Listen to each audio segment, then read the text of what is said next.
I think we're live. Okay, great. Oh, you know what? I can't see that we're live. Hi, everyone.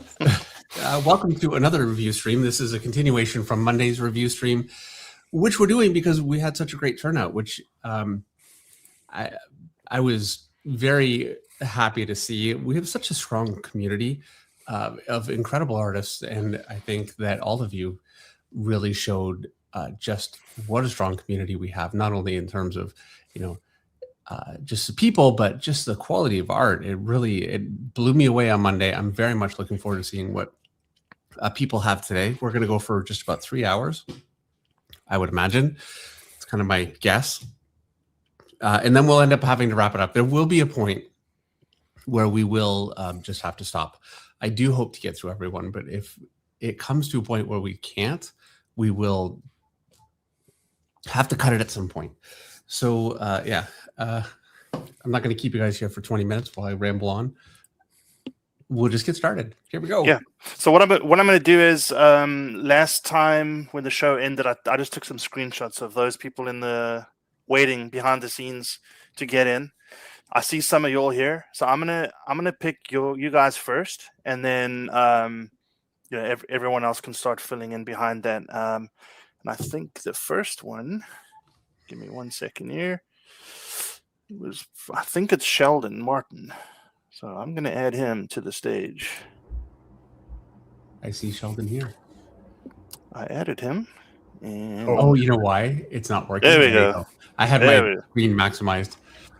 Hi, Sheldon. Can you hear me? Sheldon. Yes. Yes, we can. Cool. Okay. I wasn't sure. My microphones are giving me trouble. Yeah. Good to see you. Yeah, it's good to see you guys. Well, your card will be delivered soon. Awesome. Yeah, I'm excited about that. I'll send you the tracking number. I actually have it. I'll send it to you. I sent it to Eric like 2 months ago, and he just sits on it. Yeah. I lost it. The cat. I thought it was funny. I got in the mail. I was like, a tracking number, whatnot, was saying like, okay, it's being sent to you. I open it up and I'm like, sure. And it was like a note saying, hey, we promise it's on its way. Right. Well, yeah, that's Eric's workaround for the fact that I don't mail out often. All right, let's get started. All right. Yep. It's here we go. Just let me know if this is the correct page. All right. Yes, that's right. Okay. And I'm going to zoom in from the start, Dave. Oh, it's a nice panel there.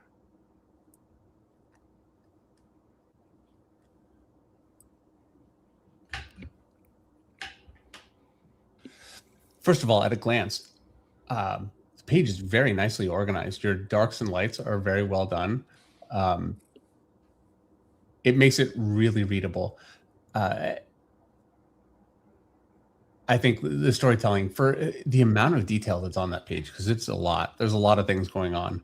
There's no place where I feel like I'm having difficulty telling what's happening at all. And it's a big accomplishment with a page this complex. There's a lot going on, and it reads instantly, which is great. Cool. Yeah, I really like how you're composing your darks. It's very good. I'm sorry. It's very compositionally good, Sheldon. Thank you.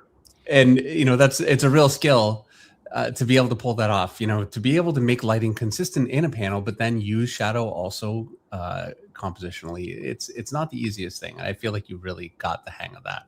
So that's great. I love the framing here on the first panel with the demons, and awesome. Yes. Thanks. Yeah, I was following a lot of the streams that you guys were doing, study streams. Yeah, I think the figures look good. The anatomy looks good. Everybody looks dynamic. Like the poses aren't stiff at all. I really like we lost it. I really like the hand. Like it's the third panel, the foreground hand, really nicely done. I'm imagining that you referenced your own hand for that. Did you? Yeah, I referenced my own hand. Makes such a difference. And for that kind of angle, it's easy to reference. I mean, yeah. But for other angles, using a mirror and using a cell phone, there is no angle that you can't get, and so there really should never be a time when it's bad. And, not that I'm saying that to you because you did it well, but if you're watching and you do struggle with hands, you have a phone, you have a mirror, you should always be able to make it, at least if the lighting is a little difficult, at least the basic pose should, it's something that you should research if you have trouble. I do all the time, still 32, 3, however many years I've been doing it. Yeah. So I think it works very, very well. I would say in terms of criticism for the first page, I'm not a huge fan of the rendering that you did in the fourth panel, just in the back, which is a bit of a nitpick, but it's very, I feel like it's too thick. It's actually not fighting at all. Honestly, like, it's fine. It just doesn't look really refined to me, even though it's very well ruled. I'd love to see something just a little bit more, like a little smaller and just a little more subtle, just to push it more into the background like that. It's fine, but I think it could be better very easily. Yeah. I think the rendering works well all the way around. You didn't get carried away with it, so you're never having trouble with it fighting with you too much at all. Like, I think it works. I wouldn't call it like a particularly strong suit, but I would call it competently done. So it's not fighting your strengths, which is, your figure work looks very strong.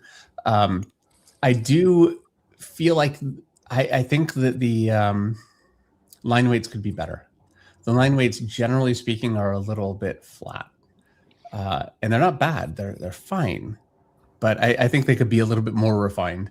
Just, bearing in mind your light source and really rounding things out using a thicker line, coming up towards the light with a thinner line. And you have done that. Like on his collar on the fourth panel, the guy that's sitting pressing the button, you've broken that line up. I think that really works very nicely. And on his sleeve too, like you're breaking your line where it needs to break really well, but I think you could use a little bit more subtlety just in the line weights. I feel like it has a style too, which I think is great.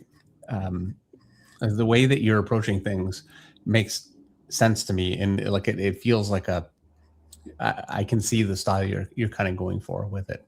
So yeah, I think all in all, a very good job on page one. I do think the background detail could be a little bit more. It's good, but with a little bit of line weight, again, a little bit of negative space, maybe, just like, for instance, so you have a button in the last panel. This is cool. These are the same pages also that I sent on your last stream like a few years ago. Oh, really? Yeah, and you drew out a little picture that I still used for these ones. And so it's always cool watching you do these things. I have to say, I don't even remember these pages, to give you an idea just how much you've improved since then, because I don't remember you having such refined work. So I think that's great. So you got the lid kind of here. I can't see it, so I'm going to kind of make things up a little bit. But hold on, Dave. There you go. Okay. So I'm going to go just a little bit heavier here. I'm going to give this a bit of a lift here. Maybe I could even kind of define like some screws. Put another one here. Just a little bit of line weight below that one there. I'll give it a little bit of depth. Then it'll tuck in behind this because it would. Maybe just another line here, really thin. I find double lamp. So this is something I learned actually from Ashby Manson, who was a colorist. I don't know whatever happened to Ashby Manson, but he was a phenomenal colorist at Top Cow. Year one of me working, he said double lines really add a lot of depth. And it's like a stupid thing, but it's so true. It makes such a big difference. And you can see how it made a difference right here. Just putting that extra line there just gives it so much depth and kind of reality. I'm going to do that here too. Yeah, like pops out a little more. Yep.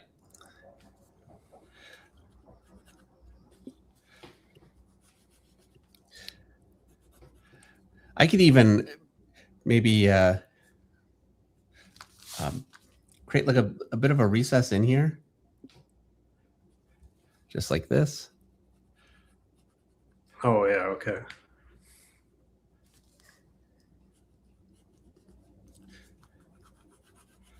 And it's very simple stuff, but you can see how that really gives it like a sense of realism that, even though it's loose, is much more than just the simple line.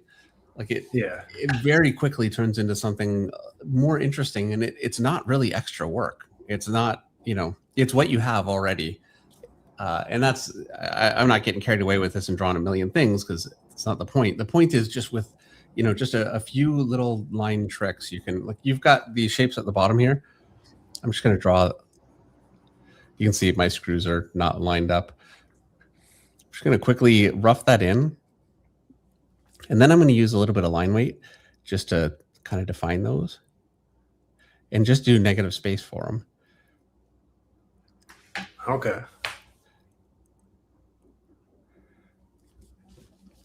Maybe that's really cool. Problem here. Your quick sketch. And you can see how, like, that, it just has like a depth to it that's very, very simple, but it's very effective. Anyway, that's something like, this is how I do buildings, all that kind of stuff. You take simple windows that can look very flat, and they end up with so much dimension. Here's a window.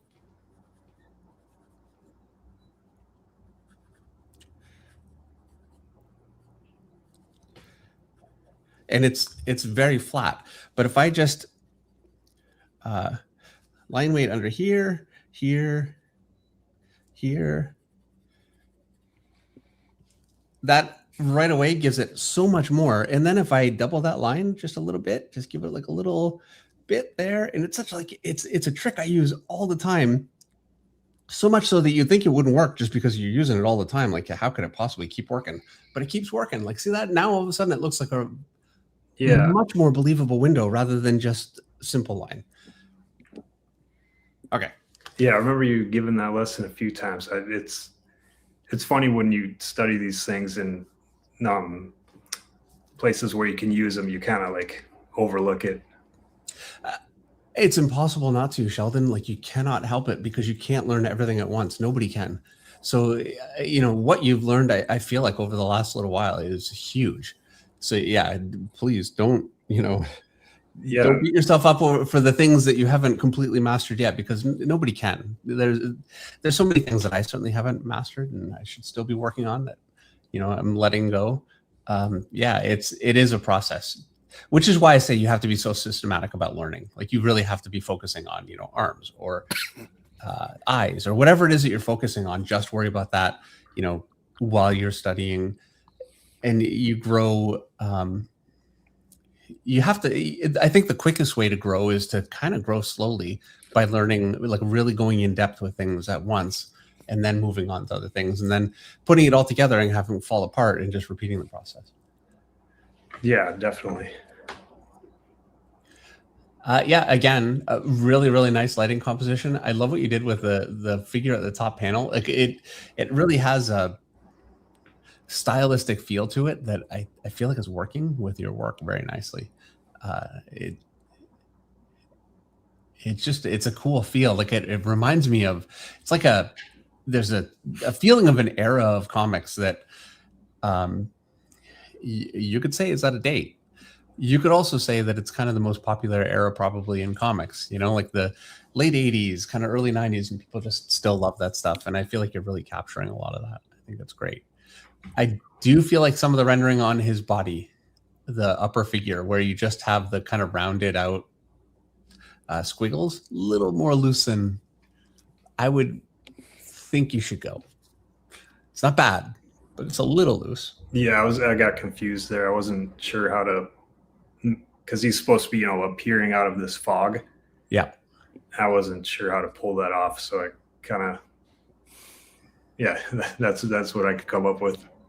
It works, and I think the way that you lit it from below really actually sells that well. Cool. Thanks. There's just a little bit of with the fog. You've got some shapes that are just it's really not bad. You don't have all the same size shape, but I feel like the way that you're shaping your fog is good. What I wouldn't do though generally is just have like a curve here and another curve here. You really want to focus on your connections. So, I'm going to connect this one here and then this one here. If you want to break it in the top or like this part of the arc, but not like you want to make sure that your connections all make sense. So you can break it there, but try not to break it too much where things connect, because that really is what gives things body when you have these connections. And if you really want to thicken it up, the easiest way to do that, like give it a little bit more body even. I don't know that you wanted that. I don't know that would have been what, ideal for it. But you can see how I'm really not changing much of the line, but just kind of shoring up those connections even a little bit more just gives it a little bit more volume. Yeah, like 3D. Right. Very, very simple. And you can go heavier with that, but just that little bit right there gives it a lot of, it makes it look just a little bit more 3D. Yeah. But, that's awesome. I feel like you did a video on that with the smoke explosions and stuff. Yeah, quite a while ago now. And that went out of my head too. You know what you did though is pretty strong. So, and again, you can't learn everything at once. Yeah, definitely. The figures I think work very well.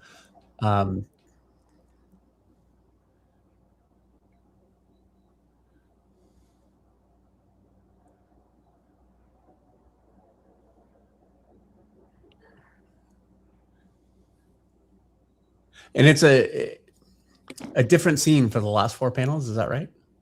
Yep. Yeah. It's this guy's watching them on the monitor. Okay. Yeah, and I would kind of say the same thing. With that computer, with the rounded stand, just a little bit more detailing in the way that I showed for that. The button. Yeah, I think would really make all the difference because it's all there. Like all the elements are there. And they all work compositionally. I really like how you did the last panel. It's just it's a good classic kind of shot. Looking down on it, it's effectively done. In the way that you lit it with the kind of triangular shaped light along the top there, or triangular shaped shadow. Again, just it's classic techniques. And you're saying you forgot to do this or you forgot to do that. The amount of things that you've internalized and are using effectively is very, very impressive. Thanks. I stole that from Silvestri. Yeah, that's why I stole all of mine. I originally stole it in my defense from him actually coming up to my page and going, just do this. And, you totally fix the panel just by doing that. So yeah, he did that a couple of times. I started to catch on. Yeah. Well, cool. Yeah. Appreciate all of that. Yeah, my pleasure. Also, I just want to say real quick, thanks to you and Eric for doing those study streams and Russ and the moderating. Because I would do like birthday cards. I'd send them to people, and like from stuff I learned from, I was like, cool. You could just, because it never occurred to me to look at something, draw it, cover it up, draw it again, and then I was like learning a lot of stuff. I'd send out birthday cards, and then I get compliments about like changing the hand and make it a little bit more like, I don't know, kinked up. Yep. Anyway, that was really cool. That tension in there. Yeah, they liked it. I liked it. I really appreciate you guys' study streams. So just want to say that. Awesome. Thank you. Yeah, thanks a lot. They're so much fun to do, and have more planned at some point. Yeah, for sure. Awesome. Thanks so much, man. Yeah, thank you. Thanks again, Sheldon. Yep. Thank you. And real, how do I get out of here, or do you guys kick me out? I can remove you if that makes things simpler. Yeah. That'll okay. Awesome, Thanks. Sheldon. Thanks so much. See you. All right. Let's bring in the next guest. Surprise. Oh, hi, Dave. Hi, Eric. Hey. Hi, thank you for coming on. All right, let me get your pages. You sent 2. That's good.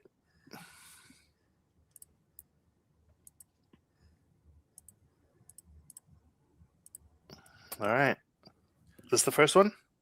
Yeah. Okay, awesome.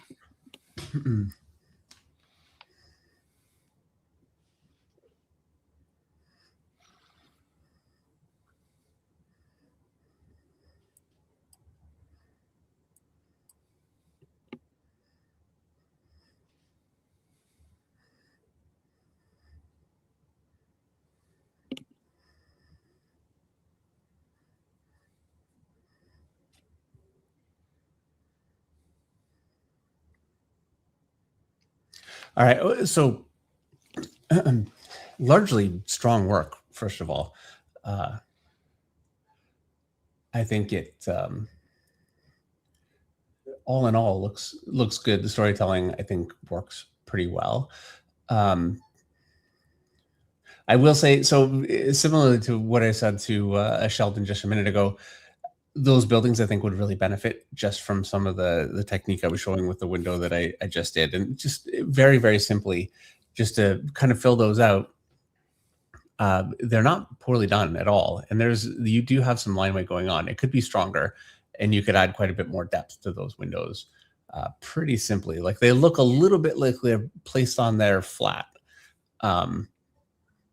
So I would kind of, look at that technique just a little bit and give it a try. Generally speaking, you've got a bit of a foreground and background with the smoke. And truthfully, I feel like it reads just a little bit like you've drawn the figures on, and then the buildings are kind of, it overall works as a scene, but I think it could be much stronger and they could be much more placed into that scene. Even, if you kind of want to have a foreground, a middle ground, and a background, and you sort of do, but I think just something just a little stronger that way would really work. And maybe a little smoke in the foreground just to, push them back just a little bit, so they're not just pushed right up to the front of the panel, kind of the way they are. I think it could be stronger compositionally. It's really not bad though.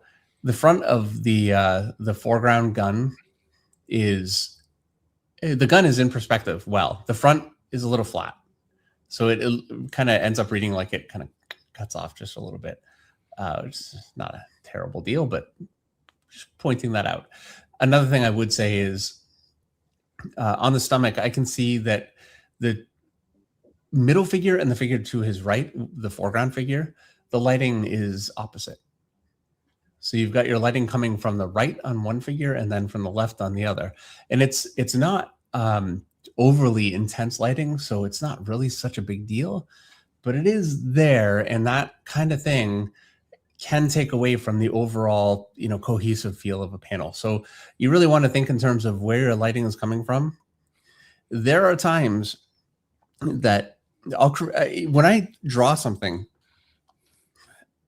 generally I think, okay, what's most important to me with this figure?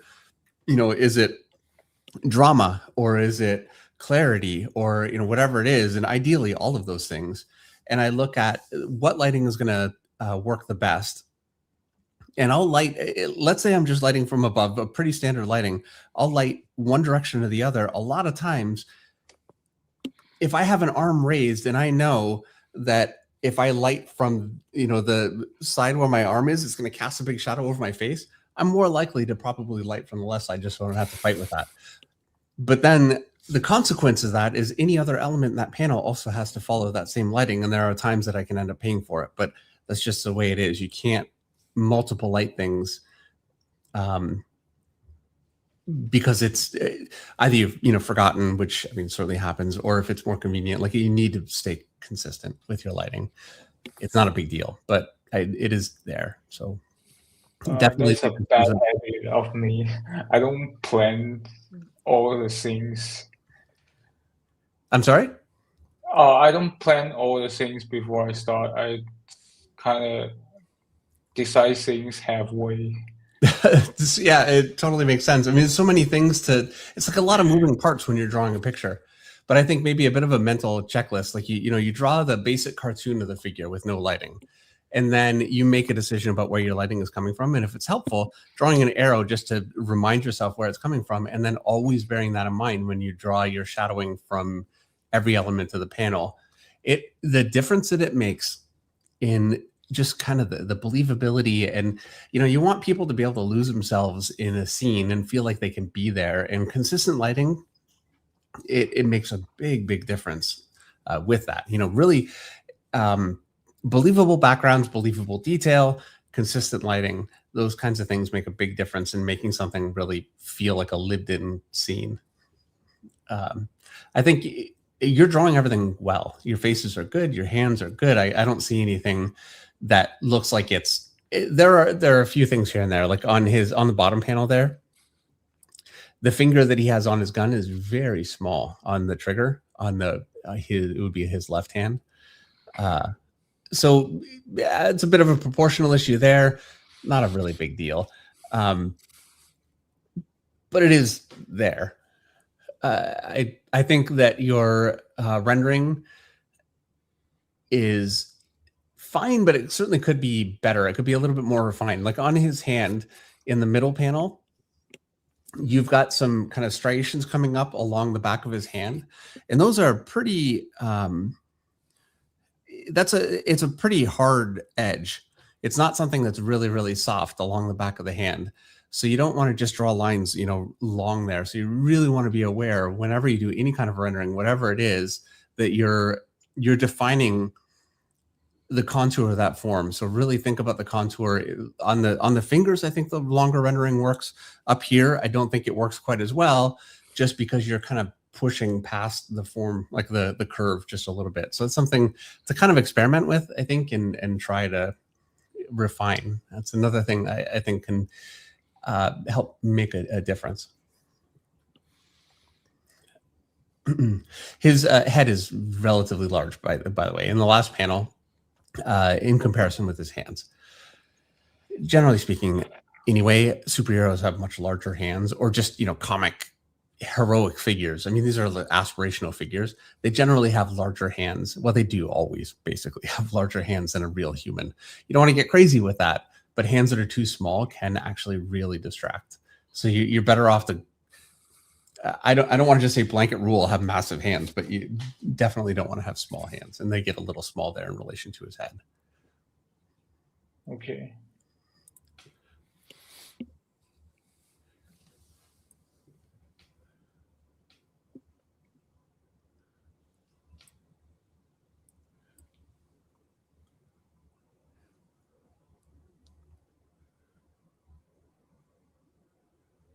I think the top panel works nicely. I like the way that you did the rain and some of your effects, nice and subtle and like a thinner line, so it doesn't get lost in kind of conflicting detail. I think it works well. He's kind of not looking one way or the other. He's looking directly at the camera. I think it'd be just a little bit stronger to have him, looking at one or the other at least, as opposed to neither. I mean, it can, but to me, I think it'd be a little stronger. But it works. I think it's a good panel. The anatomy largely works. It's your anatomy is not perfect. It's all there. All the elements are there. The proportions all work. It just, in terms of refinement, it could still use more for sure. And that's obviously not something that, in a critique I could say, oh, well, this and that very easily, because refining anatomy it's a long process. But I think it's certainly on the right track, and it's looking pretty good. The middle panel, I definitely do feel like his head, the guy that's being kicked, his head is very large. And that kind of, you got lost on that one for sure a little bit. You're having trouble with the anatomy of his lat going up into the arm. It's not wrong, actually. Like it's pretty good, just the way it's defined in terms of lighting. And so he's being lit from the left, our left, looking into the panel. You have lighting on his arm. Let me show you. So his arm is here.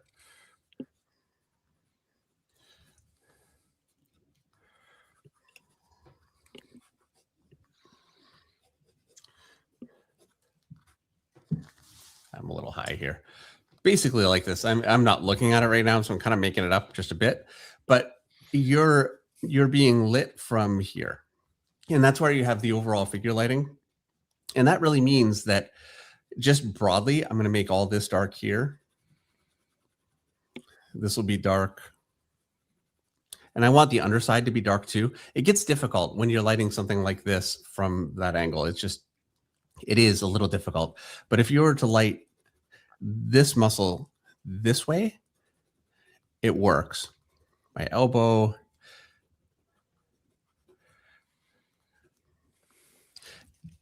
And that, just generally speaking, is going to work pretty well.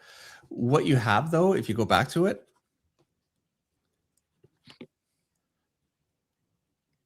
Eric? Yep. Okay. Gotcha. Right. You've lit this side of his muscle here, which is directly where your lighting is hitting. Like, you're directly into the path of your light. So, it's like if you're lighting a sphere and you're lighting it from here, you're only going to ever see shadow here. With a sphere, it's really easy to understand because this is where the lighting is hitting.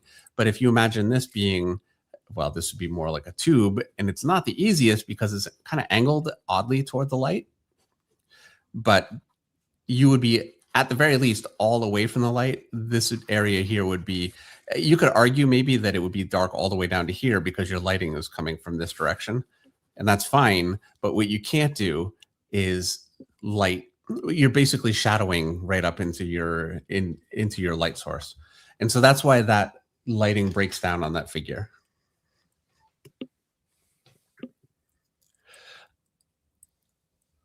He has a shiny outfit too.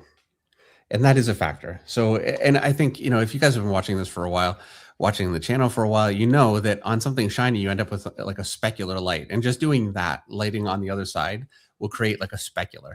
But so you could get some kind of specular in there, but it's not consistently done enough that it ends up just reading like a shadow on the, like, let me do a specular, as opposed to just like a one side lighting here. So you can, and I'm lighting right into my light here, but now what I'm doing is I'm focusing the light to the top of my forms here. So it could work, but you need to be consistent with it. And it is more complex. And I don't feel like it works the way that you defined that on yours. All in all, it's very good, by the way. But that is a place where it's breaking down.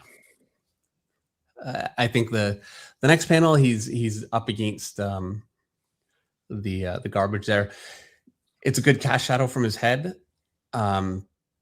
Very consistent with your lighting. Your lighting in that panel is largely pretty consistent. I will say, though, you have no cast shadow from his arm onto this would be his left arm onto his leg. It's not casting a shadow down. And if you're casting that heavy a shadow from his head, you definitely would have a cast shadow underneath that arm onto his leg. And I think it would also be much stronger if you were to actually cast shadow from his body onto the ground below him, and that would really ground him to the ground. Similar kind of a thing with the garbage behind him, just having, it's really consistent lighting. If you have a long cast shadow, you always have a choice. There is a lighting that you choose, but then there's how heavy you want to go with your shadows. You went with a really heavy shadow under his head and then didn't follow that through everywhere else. And so it ends up reading as disjointed. So the elements are there, but it just takes bringing those elements together to really make everything work together for a much more cohesive picture. I think this would be a very easy thing for you to do because you have all of the tools there. Like, you're doing everything right. It's just not coming together everywhere because you're breaking it. I don't think it'd be very difficult for you to not break it. I think it's just being aware of that. And if you choose a heavier lighting, then being consistent with that everywhere, you can break that a little bit. And I do all the time. Like with eyes, I'll have really heavy lighting on the face, but you'll still see the eyes because I want to see the eyes, even though realistically, just in terms of a plane, they would be dark. So you can make those choices, but they need to be choices rather than just oversights, which is how it reads here. And it's a strong panel. I think it would be very strong just with more consistent lighting. You're not breaking any rules with that one, but definitely having more consistent cast shadows would make a big difference for that. The next panel, I think, works largely well. I don't like that you cut off the eyes. But But I don't actually think it's terrible either, because it reads, like I read it perfectly well. And his mouth is probably, it's an important element of that picture. I think it's fine. So I wouldn't have framed it exactly like that, but I don't think it hurts too badly. The way that you defined his nose is just a little bit odd. It's a very heavy line between the nostrils. And so it ends up reading like that second nostril is a little bit, anatomically, it ends up looking a little weird, even though I think anatomically it's correct. And to me, that's defining noses with lines. Defining a lot of things with lines is very, very difficult. It can be, it's just very difficult. And this is where, like, for me, I really like Kevin Nolan. He does great noses, and I think it's very helpful to have artists just in mind that, do a lot of different elements in the ways that you like. And, eventually, relatively quickly, you develop your own language for it and it just works. But I do feel like you didn't really have a method for the nose from that angle in terms of lighting, and it kind of shows just in that heavy line there. I think it's too much. Yeah. Last panel, I think, works well. I think it's a very good panel. I like that you angled it the way that you did, much more dramatic than had you went flat. Like, it's, by the way, compositionally, all in all, your pages are very good. Like, you have a good sense of composition. I also like that on this page, the panel where he's sitting on the ground, it feels like he's in an environment. And the last panel, he's in an environment. So where I wasn't getting that sense with panel 1 of the first page, it wasn't wrong. It just felt a little bit kind of, I wasn't really being drawn into that scene. With the other scenes here, I think you're doing a much better job of that. So it's just, being a little bit more consistent with that, a little more consistent with the lighting, really being aware of exactly where your light source is and drawing upon that when you're drawing all of your shadows, and trying to, just be consistent, because the anatomy is there. All the elements are there. I think it just needs refinement. Okay. Thanks, Faith. Very welcome. Thanks, Eric. Yeah, sure. Thanks. Yeah, that was great. Thank you. Okay, I'll be back with the next review. Yeah. I'm looking forward to it. All right. See ya. Too. All right. Let's see. I think, let me pull in, I think Lucas Foreman.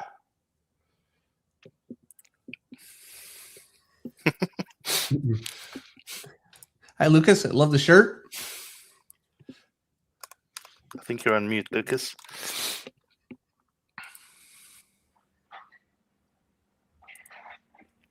All right, say something.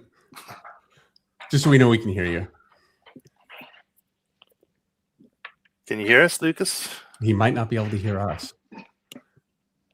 I think that's what's happening right now. Oh, I'm sorry. I can't hear. Okay, yeah, that's what I'm having some kind of problem. we figured.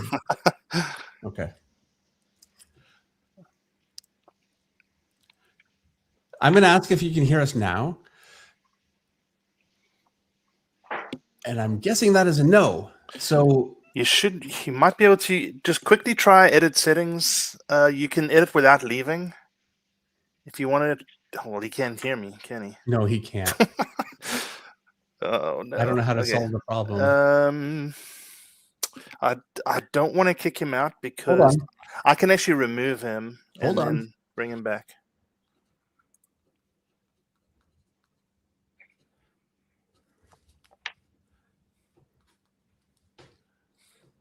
And what's the setting, Everett? Yep.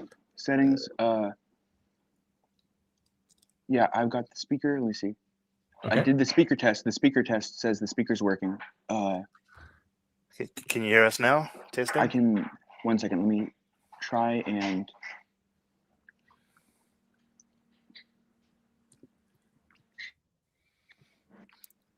If he tries his Windows speaker too, sometimes the output gets set incorrectly. Doesn't seem like it.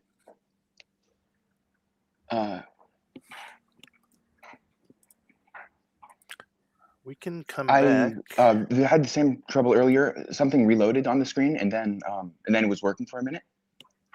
But I worry that if I reload, I'm pretty sure it'll remove me from the thing. So I'm not sure. Yeah, it will. It will remove Thing him. to do. Why don't you give that well, he can't hear me.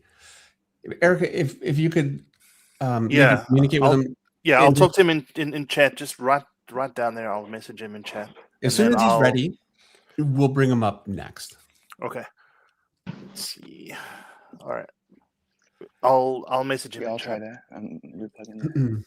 I just saw a comment. He's got headphones. Maybe if he unplugs all right, and plugs let's it back see. in. The problem is we can't really communicate that easily. Well, yeah. I'm trying to see. Orion, I believe, was here last time. Orion, I'm going to add you. Hello. Hi, Orion. Hey, how's it going? Good. Also Good. love that shirt. Thank you. Appreciate it. All right, let me get your pages. It's always the awkward minute before Eric brings up the pages. So, how's the weather? I do have my handy little thing that you showed a while ago. So Nice. Oh, yeah. hopefully I can learn how to use that more often about perspectives. It's such a great tool. I love it. I buy them constantly. So I keep giving them out. Is this the correct page? I always got to ask because sometimes Google switches it up on me. Yes, sir. Okay. Let me. What I'm going to do, Dave, is zoom in just a touch, and I'm going to try to speak to Lucas in chat.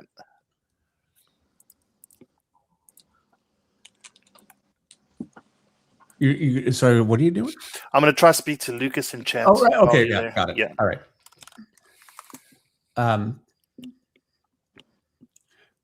Nice colors. It's like Copic. Yeah. Yeah, and I know there's not a lot of colors in the stream yet, but I penciled, inked, and colored, so I didn't have the backup stuff for it, but I figured I'd just get a sense for the overall composition. Yeah, no, it's totally fine. People say if you want to be a penciler, show pencils. If you want to, so you don't want to show something that could potentially take away, I guess, visually, if you're not as good at whatever. I think it's totally fine. Yeah, it's interesting colors. Like I like the red on the bricks. It's very cool. I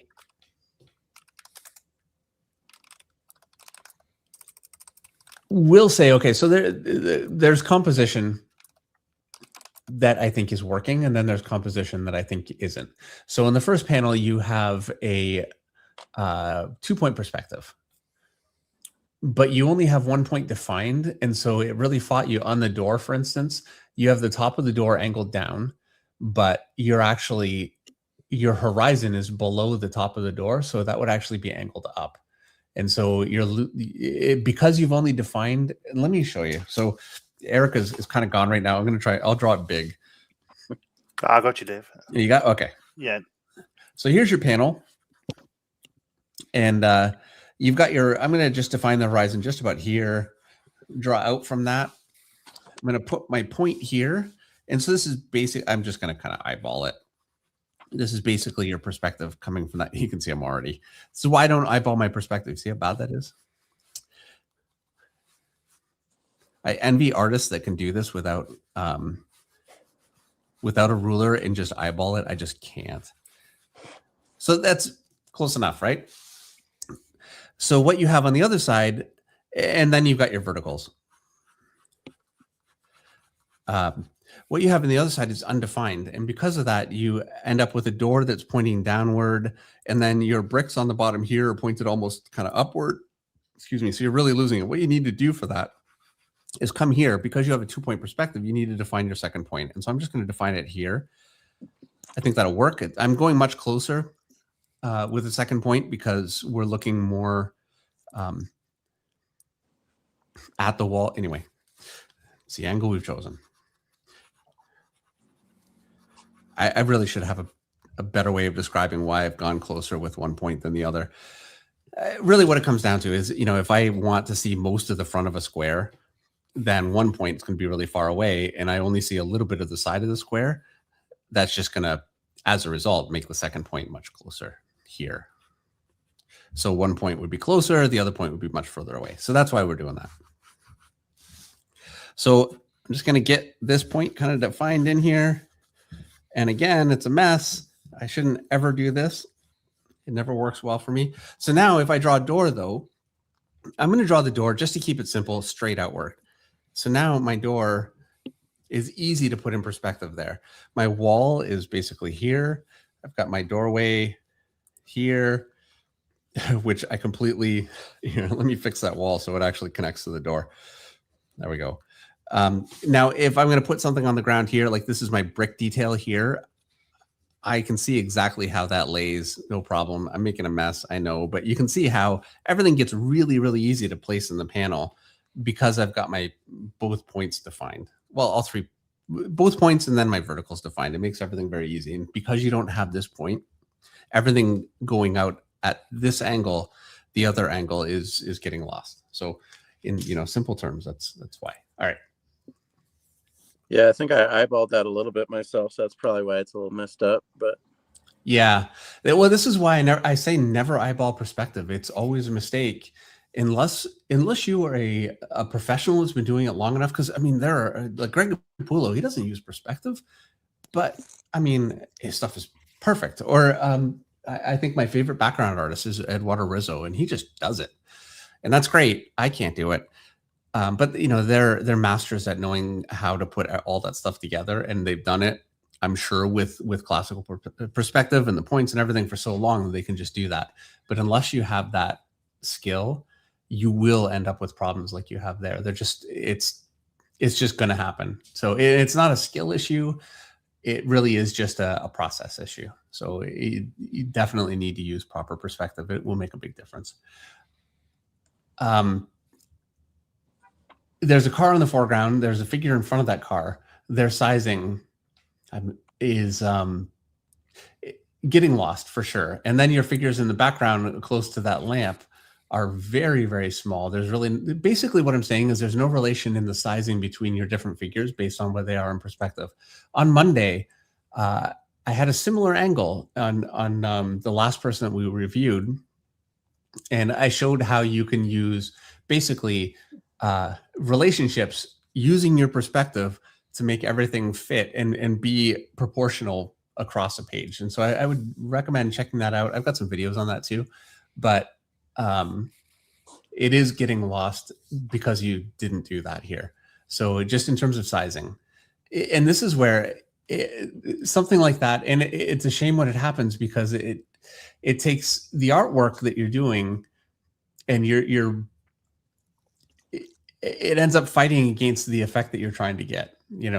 It's not an incredibly complex panel, but a panel like that is incredibly complex if you don't approach it right. So I think it'd be a relatively easy problem to solve. Yeah, and I saw that last review you talked about, so I'll watch it again and see if I can relate it to this one. That's a good chunk for sure. Yeah, well, I think it actually really directly relates. Your angle is just a little bit different. Like, for instance, your horizon is just about, the guy that's coming out of the door is just about at his head level, which means that any figure in there, whenever you have, so it's so simple. If you have a horizon in your panel and you draw a figure, and if everybody's standing on the same plane, you draw a figure with his head on you can draw the chest or the knees, it doesn't really matter. But point is that for this one, I'm going to draw the head. So here's my figure. Any figure on that page, his head, if they're all the same height and they're standing on the same plane, will be on that perspective line. So that's the easiest kind of perspective to do. And you can see how those figures all kind of work pretty well. And then I'm just sizing the figures based on the size of the head. Like I'm not getting too complex with it. I could. It's not worth it. You don't really need to. Here's a tiny little figure in the background, maybe a couple, and you can see how that all really works. And it's so easy to do that. Where it's more difficult is if you're looking down on a scene. So here's my panel. And I'm going to draw like a simple 3-point perspective.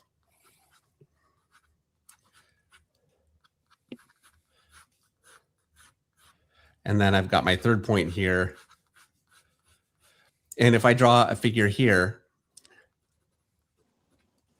and here he is, for me to draw a figure here, it's more difficult for me to figure out that sizing. So what I'm going to do is I'm going to, based on the size of his head, here's kind of where I want his head. So I'm going to bring it up to about this line here. I want it here. So to here. There we go. And that's going to make this head just about that big here. And I can kind of place my figure in there. Trying to relate sizes with heads is like folly. I should really just draw through the whole figure. It gives me more to work with, but I can really quickly, or relatively quickly anyway. I mean, you can eyeball this, but to make it right, if I want to draw a head here, for instance, let me bring this one here. I've got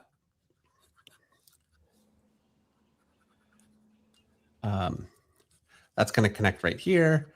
And then I can put another head right here, and it's going to be about the right size. So I've got another figure here. And you can see how those all kind of work pretty well. And it's like a bit of a simple technique for making multiple figures work together when you're not along a plane. Yeah, that's great.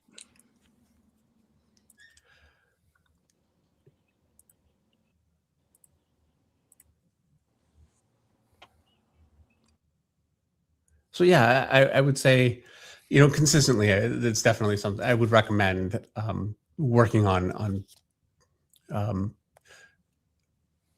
using perspective more effectively. It's a consistent problem, I think, just in general. Like the third panel, it's fine, but they're really drawn flat to the ground. Like they're not really drawn as if they're in the scene. Because it's a relatively easy angle, it's not too obvious, but it is kind of there. In terms of style, you have a very different style, and I think it works. So what I don't want to do is start criticizing and saying, okay, well, the way that you're doing some of the rendering on the figures, it's not how I would do it. That's not the point. So I think for what you're doing, it works.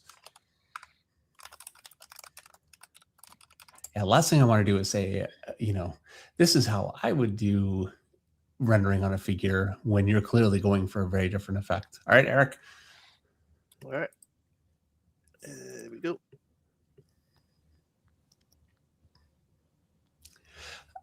A much stronger page, actually. Thanks. Quite a bit stronger. First of all, I like the colors more. I think like that last panel, all of them really, but that last panel it has a very lit kind of classic look to it. It's very nice. All in all, your perspective composition actually works much better here too. So yeah, you have the elements there. It's just when they break, they definitely really break. So in the last panel, that floor clearly isn't using a perspective. And so they end up just being angled lines that just angle the same way.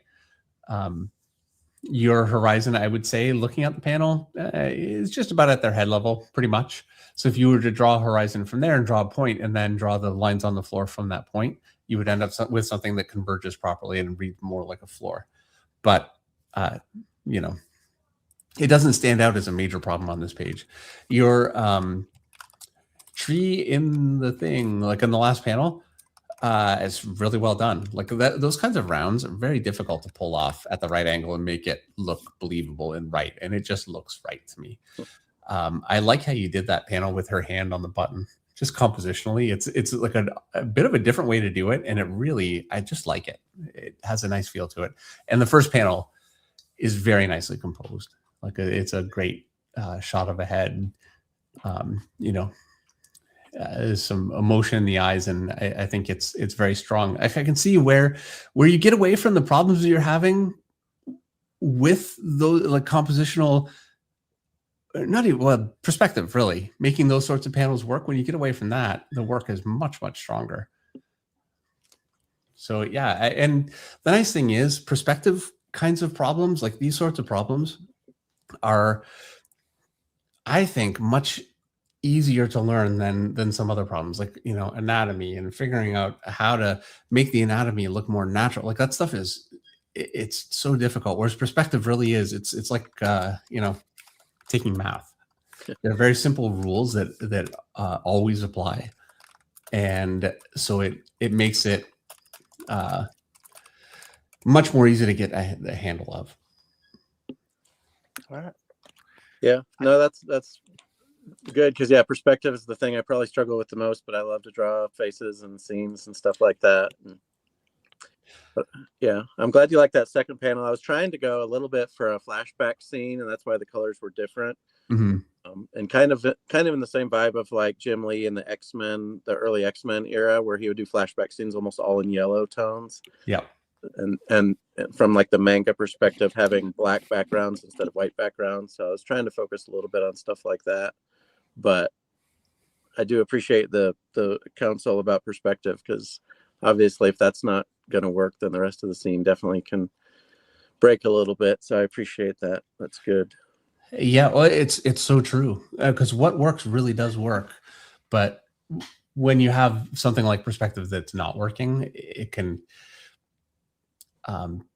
really undermine what you're doing with everything else. So yeah, I don't like working on perspective either. Nobody does, really. Well, maybe some people, but got to do it. Yeah. So.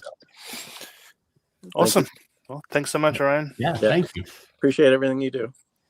Thank you very much. See you later. See you later. All right. I see Maurizio is he's from last time. He was in Cuba. I see his devices are not connected. Maurizio, if you can get your devices connected, I'll pull you in after the next gentleman. I'm going to pull in Tanner, and we'll go from there. Hello. Hello. Hi, Tanner. How are you? Good. Thank you for coming on and showing your work. Appreciate it very much. It's an honor. Thank you. Tanner, are you Tanner Manning? Yes. Okay. There's more than one Tanner in the review request, so just need to make sure. Okay. I'm sure you don't hear that much. It's not such a common name, but there you go. I don't. Yeah. Like Dave, there's always three of us, but Tanner? You sent in the Invincible. Is that right, Tanner? Yes, I've sent a few options. Whatever David thinks is worth critiquing, I guess. Okay. Did you send in the two? Because I see there were two emails from you. Make yes. sure. Could you? Invincible could be one, sure, and Okay. I think and Okay. I think I sent the Spider-Man or Spider-Gwen. Okay. Yeah, I was just making sure. I know some folks have sent in multiples. I just want to make sure that I get the correct email. Okay.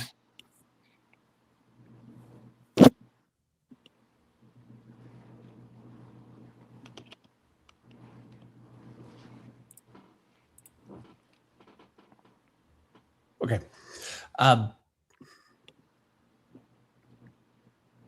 In terms of strengths, there's a lot here that I think really works nicely. Compositionally, the overall figure I think is very strong. It looks very good and very competent. I will say, okay, so his hand it'd be his left hand, the one further from the camera, is tangenting with the top of his boot. Like it completely lines up with that. You could block it behind the boot slightly. I wouldn't really do that. I would raise it just a little bit, just so it doesn't conflict with the boot, or just slightly shorten that boot a little bit. But either way, that's a tangent you really do want to avoid. I could point out that you're drawing all the way past the border of the page, and so the tip of his foot would be cut off, and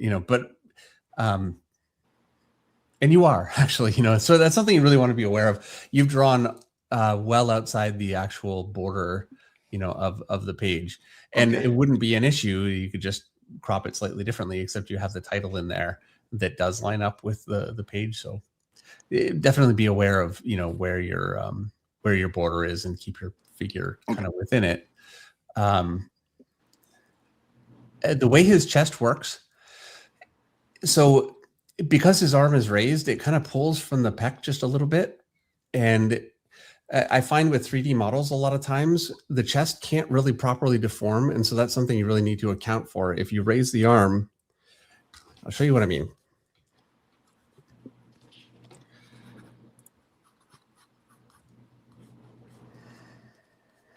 So I've got my arm raised here. And because my arm is raised, it's going to pull here. And so it creates more of a shape like this. and you get a bit of a plane here. But 3D models can't really deform the shape well. It's just not something that they've really gotten good at. And so a lot of times I see a chest that looks like it would be proper if the arms are down, but it's not deforming properly when the arms are raised. So it's something you want to be aware of. It's funny, you know that I have a I purchased in a one time, or for a month I was working with 3D models, and I was making covers with that method. So that's funny. I noticed that right away. Yeah, it's they can be incredibly effective for sure as a tool, but being aware of where their weaknesses are and how to kind of work around them if you're going to use them is definitely something you want to be able to do. My other criticism with it really, it would just be in terms of the lighting, it's not defined. So you have a lot of gray tone. If you're going to do something that is in color or just something that is going to be great, if it's going to be just gray tone, it would need to be more defined than it is. If it's going to be color, this could work as like an underpainting, but as is, it wouldn't really be workable this way. It would need to be either translated, for black and white into something that is much more solid, just dark and light shapes. And that's really something you can get the hang of. I think the best way to do that is to look at how, artists that really do it well, that can define like the eye. It's basically like an image eye from his neck and down into his stomach. There are artists that do that kind of thing really well, defining the muscles without going dark so it reads light, and then defining the dark areas. But it needs to be either fully dark or light, so just solid shadow shapes, or very clearly defined rendering. So what's there works, but you could not give that to an inker, and it wouldn't be publishable effectively in its current form unless you worked with a colorist, or if you were to color it yourself and be able to take it further. Right.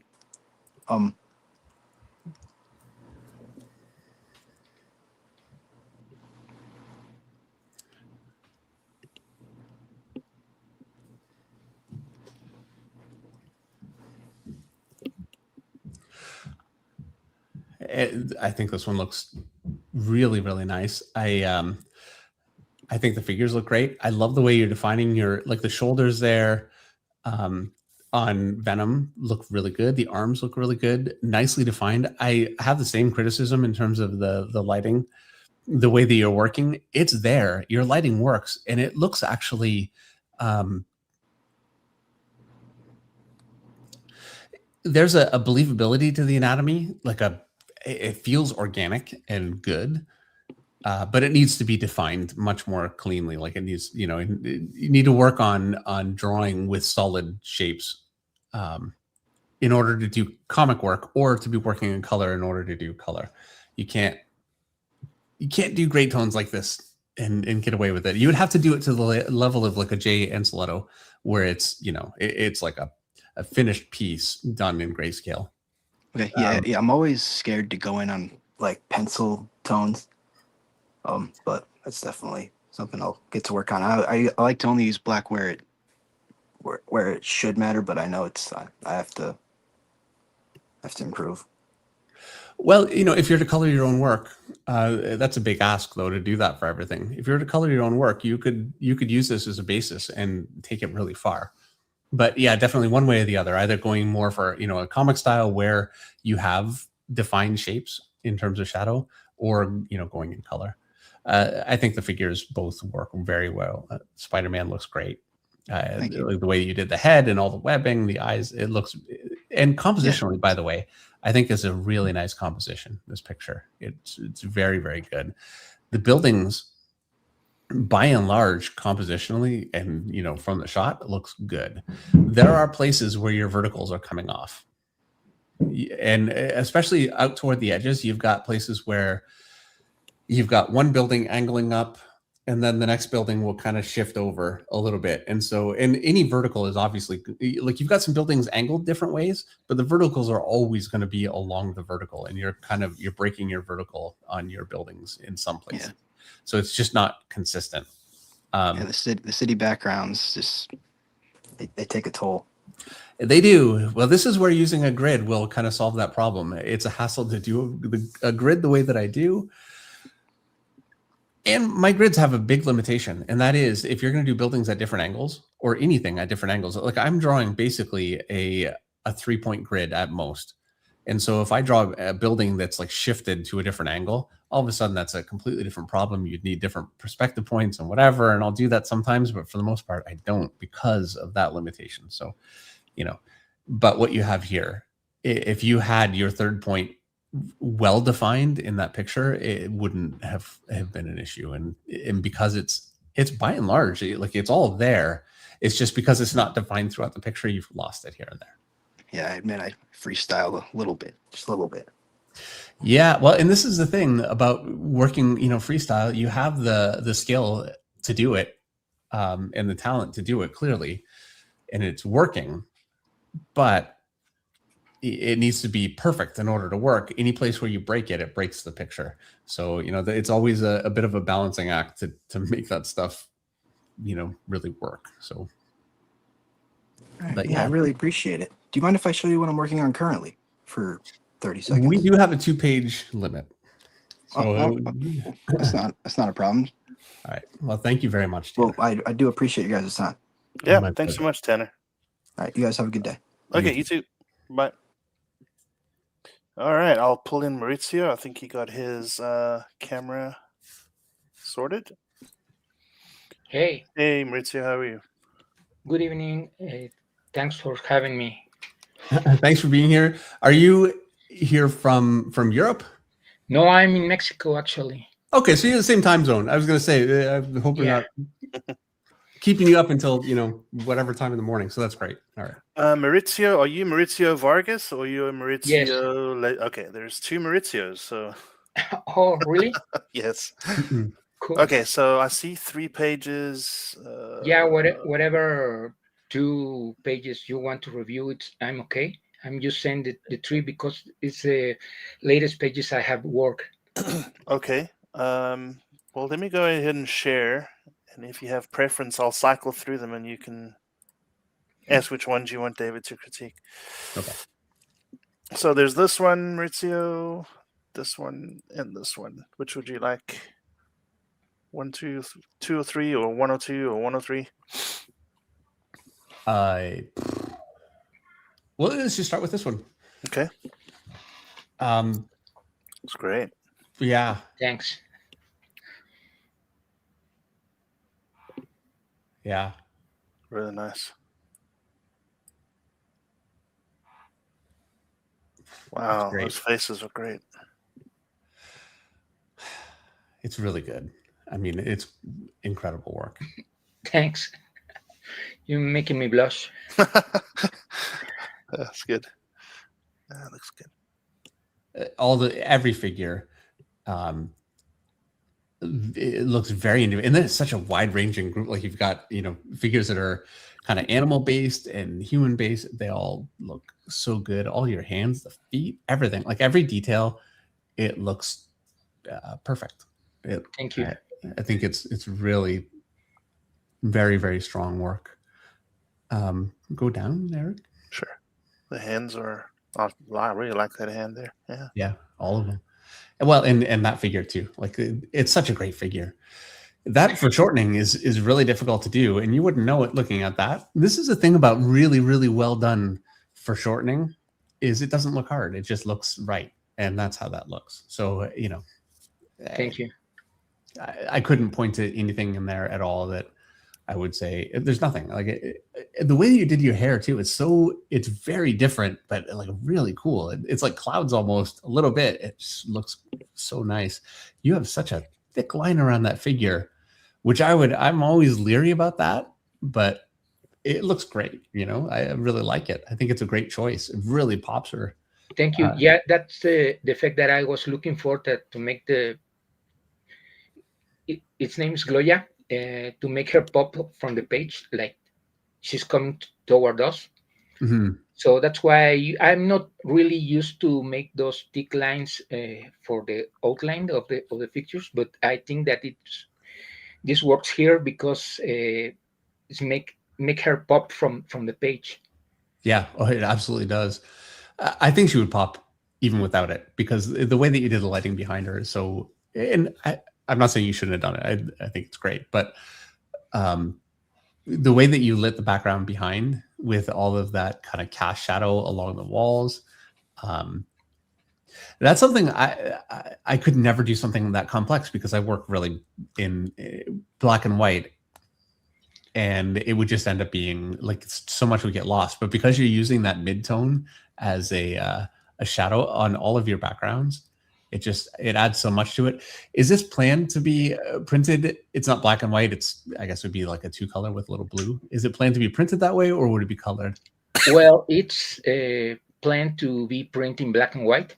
I just had a blue layer over the top because I like blue tones more, but it's working in black and white actually. Yeah, it really does. It just gives it a little bit of character.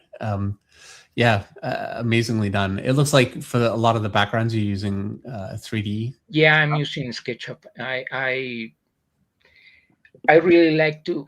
I mean, I used to model this all these background elements, but what I really like to draw is figures, backgrounds. I'm not used to. I'm not. I don't know. I like to model them in 3D, but I'm not. I mean, when I try to work in perspective, it's correctly, but it's somehow skewed. You know what I mean? I had never get the hang of making the perspective right. So I find this 3D tool that helps me create my own environments and turn them around and use them one and again, and I mean I think it works for me, but maybe I should retrace them when I do the pages. I don't know. Look, it works. It works very well, and I think it can be a great tool, especially if you're doing modeling things yourself. A big risk of using 3D is using a lot of the same elements that other artists are using, and so you look in 2 different books and you'll see the same exact computer station. Yeah, I know. Picked it up off a dad's studio. That's a risk. So using your own models, I think it's a great technique, and some of my favorite artists now do that a lot and really effectively. So I think it works great. Thanks. I do think that in terms of like for that middle panel. Oh, sorry. Do I think it would be stronger if you were to go over it and detail it, afterwards? Like you've got everything there, and just give it a little bit more like character, just with some actual drawn line. I do. I think it could be stronger. It would be stronger. But I mean, stuff is so good, I know if it were me, I'd want to bring just a little bit more to the backgrounds, just because you could so easily. Like the way you're defining all the elements on their costumes, all the mechanical kind of detail, you could bring some of that to the background so quickly and easily, I think, and it would take your work to a higher level.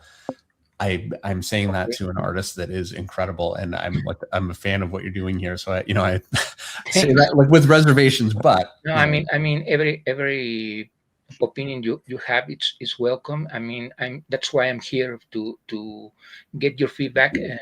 I mean you're a veteran in the industry and well regarded for your talent and your work, and every feedback that I can have from guys like you, it's matter.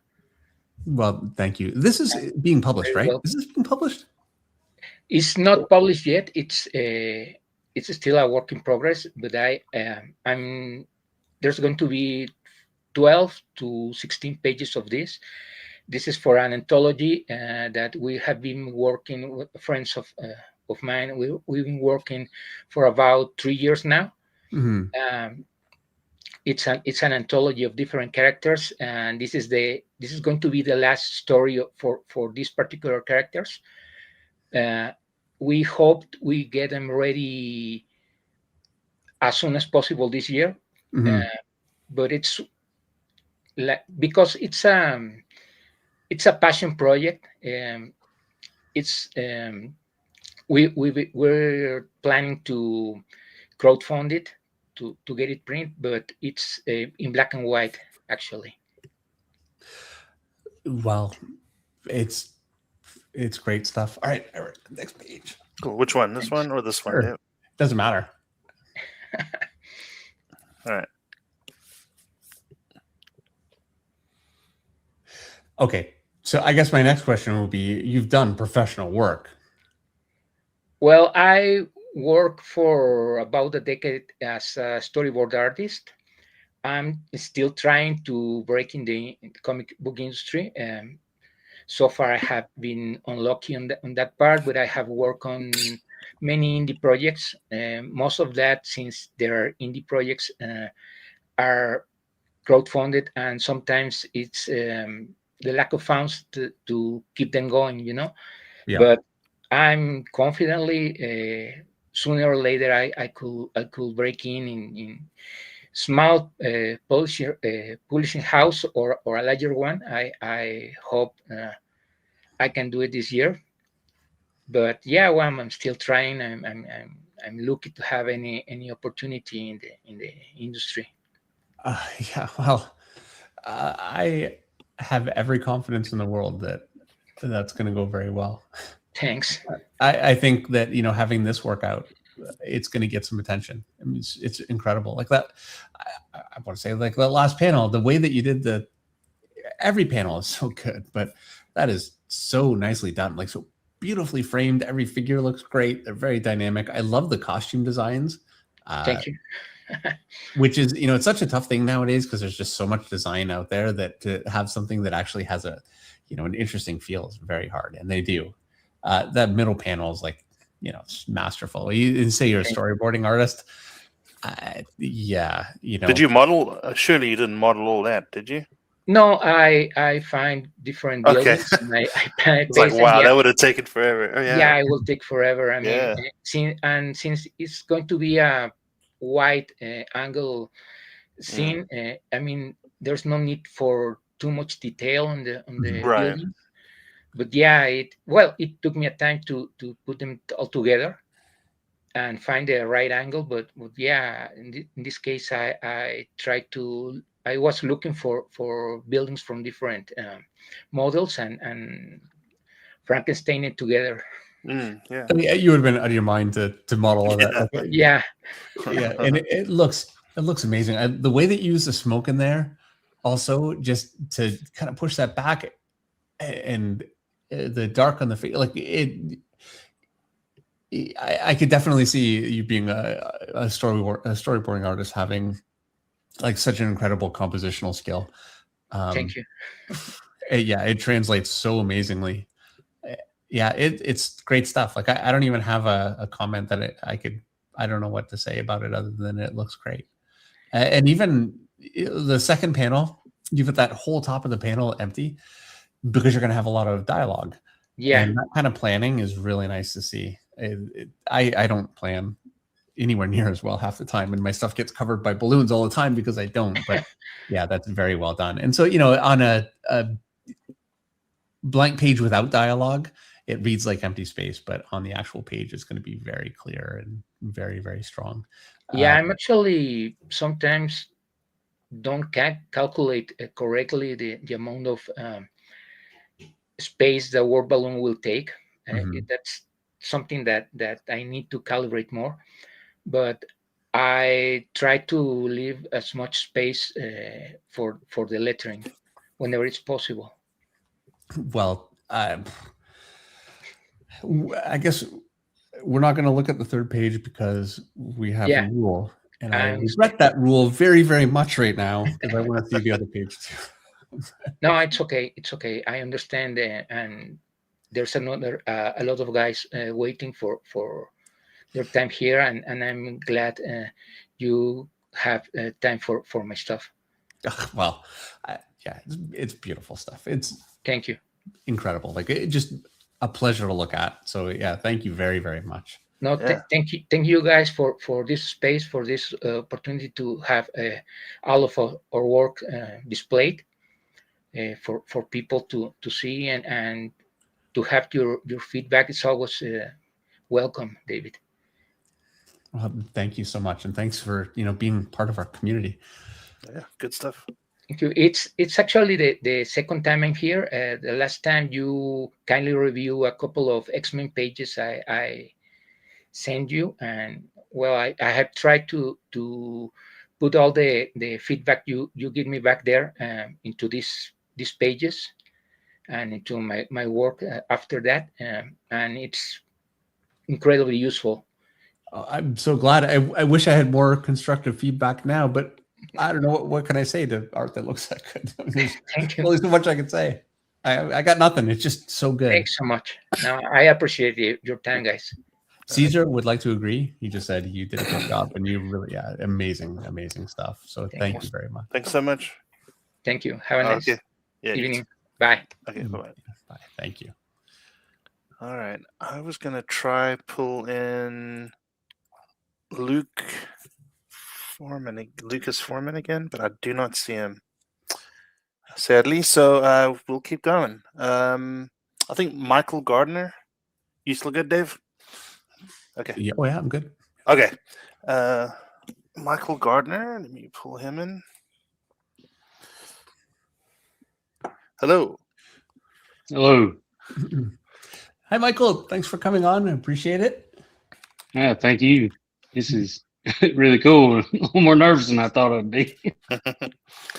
Let's see. Yeah, I have to be honest. I don't know if I could have done this when I was trying to break in. Just going up to people at conventions and showing one person versus doing this. I think it takes a lot of guts. So to you and really to everyone that's doing this.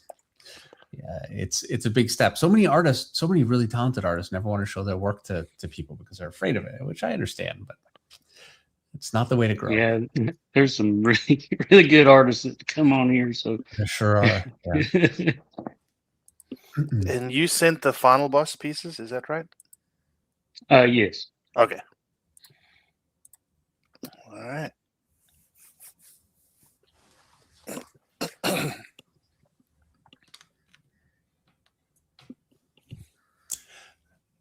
Nice. It's Tyler Kirkham's. Yeah. I can't remember his name. I've got the books. Tommy Brazen, I think.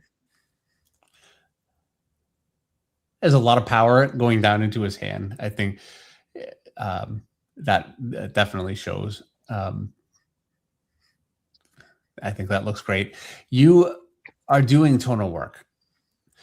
And I always kind of worry about that because it makes it difficult to translate. And while that's true, what you're doing is also more fully realized tonal work. Like it's consistent enough that a lot of times tonal work, it's not there enough to be a thing, to work on its own, to work as is.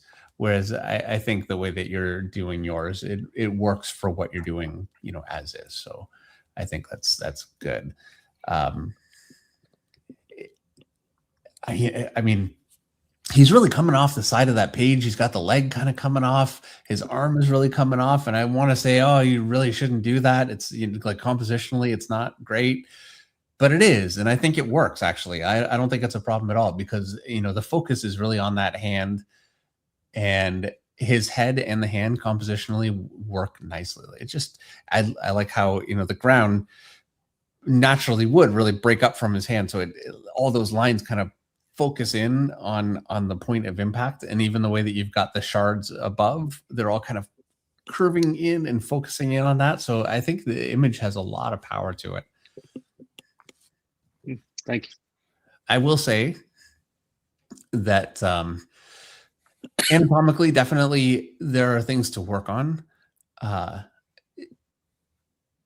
His face, it works all in all, but his teeth are not really 100% lining up with his chin. Like I don't get the impression with the face that you're using an under constructed, like a strong under construction. So it ends up being just a little bit more geometric and losing a little bit of kind of reality. And it's a style too, but I feel like I always have trouble in the mouth area getting it right. Yeah, I would really recommend. And it's so going back to basics, but the fact is, the How to Draw Comics in Marvel way, the way that he constructs the heads, the simple construction. Andrew Loomis, the way he constructs his head, just going and drawing a bunch of those heads constructions, and then building your faces based on and your heads based on those. It makes all the difference in the world. And you have, with the form that you have here, your stomach, your chest, all that lines up well. Like you have a good sense of volume and form, but it needs to have like a constructed underpinning. And there are places where, like on the face, I think it could use a little bit more. On his leg that is bent, he's got rounded detail along his leg. His leg is actually, his knee would be closer to us than his foot, because you can see that the angle of the foot is kind of pushed back, but then the rounding around the leg is kind of curving the other way. So if I covered that foot, I would think his foot would be coming toward me based on the way that you did the rounding around that leg. Does that make sense? If not, I can show you what I mean really quickly. What's that, Dave? Let me show you what I mean. Oh, okay. Okay. So I've got his leg here. Let me sharpen my pencil.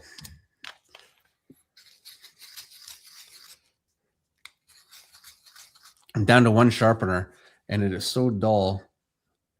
I keep forgetting to get, I need to just go and get another one. I keep breaking my leg. All right, so here's my leg, here's my knee. I'm just going with the really simple shapes. Here's my foot.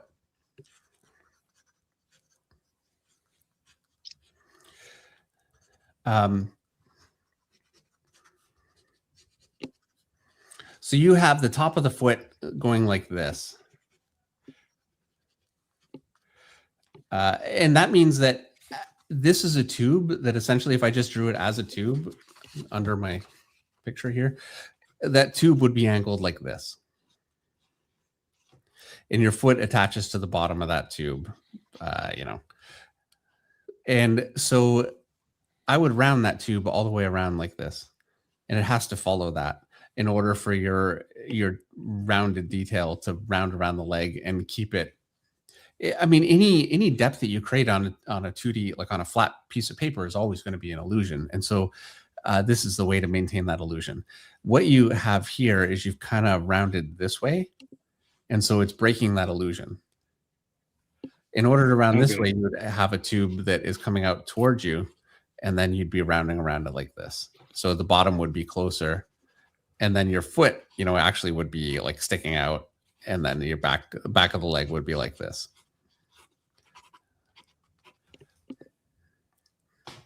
So I just want to point that out.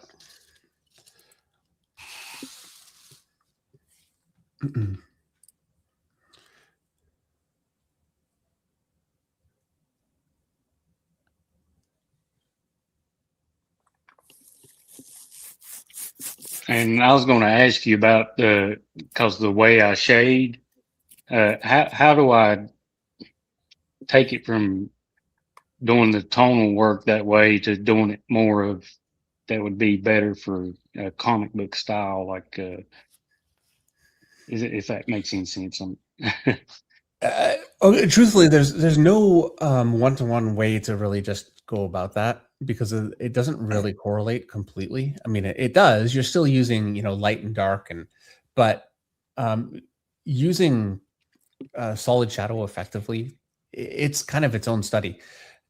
I always recommend the same thing. Early Mike Mignola, like his first Hellboy, just to get a real sense of a solid figure with very simple single light source lighting,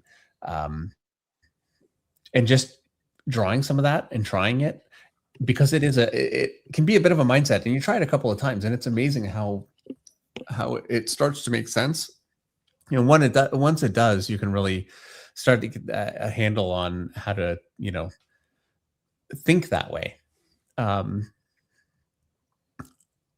will say, so on his stomach, the way that you define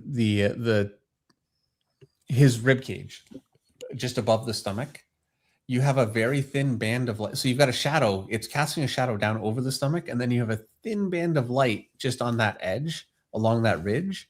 And what it creates is it looks like a flap of skin that's pulled down like a shirt, kind of over his stomach. And then so it just anatomically it doesn't read like an overall form. It ends up reading like very separated. So that's something I would think you are going with a bit of an uplight, like you're lighting it from below. Yeah, and I was also trying to make a light come out of his chest, but so I get what you're saying. It makes it like a weird defined area. It is, because I see on some of the stomach you're lighting from above, on some of the stomach you're lighting from below. So it's kind of fighting, and you're lighting from his chest the way that you did. It is such a complex way to light. It's a very difficult thing. And I do feel like the lighting kind of got away from you with this one. It's a nice picture, but I do feel like because you were trying to do something very complex with the light, it presented problems, and so it ends up being a little bit of it just ends up being very contradictory. You also have his rib cage and lats. That whole area is lit in a basically kind of you've flattened it so it looks like a flat plane and doesn't really round. It looks kind of flat to the picture. So you know what I have to say, because you've got like some nice cast shadows like under his legs that really works, and where that works, it works well. I think that it'd be really interesting to see you try something like a Mike Mignola, or there are a lot of artists that do a much more solid light and dark kind of work. David Aja is phenomenal. Like the list is long, and I'd find an artist that does something like that and just do some studies and see how it feels. It's such a different mindset, and it's the only way that I know how I would say you could start to give it a try. I think just trying on your own work, you could do it. It'd be very difficult, because it's such a disconnect. I think just putting your work aside and trying doing studies of other artists' work, a lot of times it's such a great way to study, because you're not being kind of predisposed by the way that you would normally do it. So if you want to try something very different, and it would be very different, I think that would be a good way to go about it. I'll also say on his he's got a sigh. On the blade of the side, the top. So here, I'll show you again, Eric, if you don't mind. So he's got his tube. It's a tube in perspective. It's coming toward, and then you've got the sigh. I'll just do it simply like this. And you've gone flat here, and you have a detail here. Now, I know this is the cutting blade of the sigh, but it ends up actually flipping it visually, because that looks like it ends up looking kind of like a form like this. So this plane would be up. That's how it reads. So if you were to just make sure to actually really define that edge, the back edge, it would really solve that problem. So just being aware of anytime you draw shapes like that, you know which way you're going with your shapes, and just keeping that, making sure to not allow those kinds of visual, I guess, optical illusion kinds of problems happen. I just noticed that kind of right away looking at the picture, and it's a small thing, but it does kind of end up reading that way, and I think would make it much stronger. Like it really pops out like it's coming towards you, and it fought that before I did that. So just something to be aware of. Also, it's such a simple thing to be aware of and fix. So I thought it'd be good to point out. All right. All right. Well, yeah. Thank you very much. Yeah, thank you. I appreciate you having me on, and it's very humbling, and it's really cool that you do this. So, well, my pleasure. Thanks again. Yeah, thank you.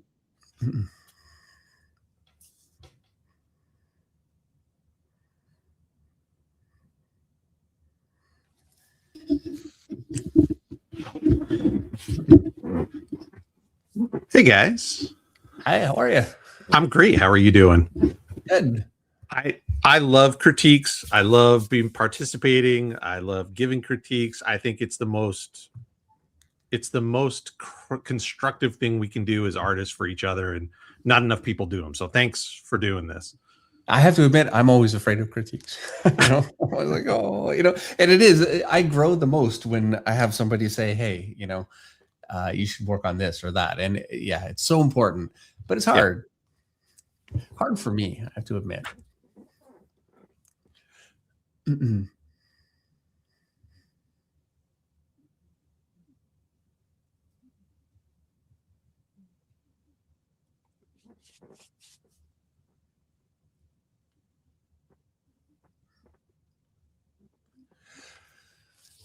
It's good looking work.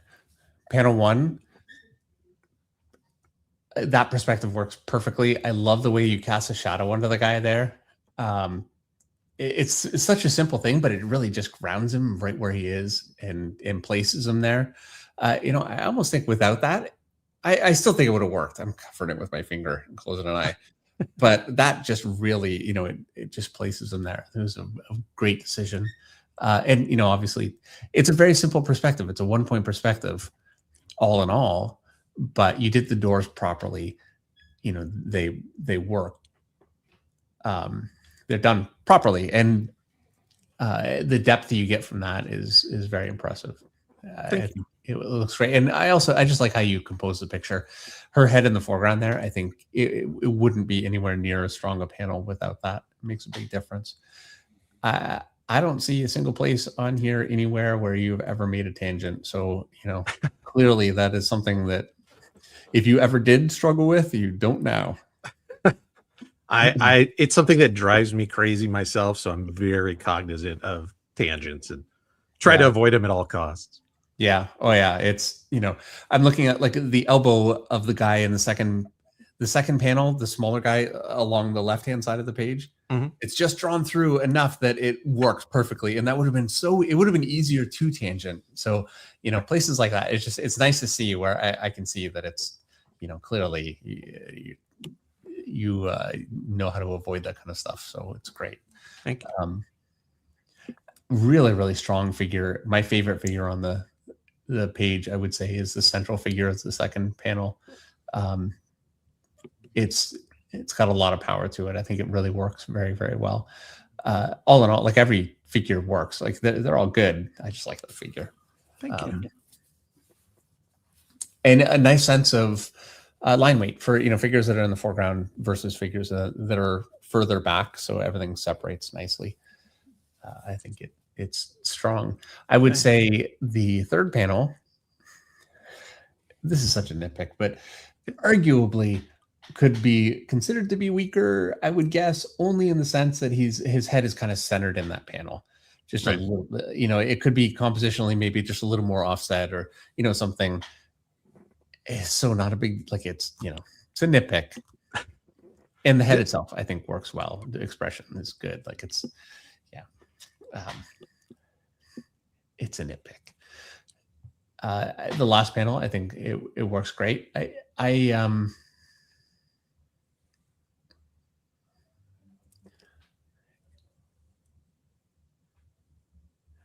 if you go back up, Eric.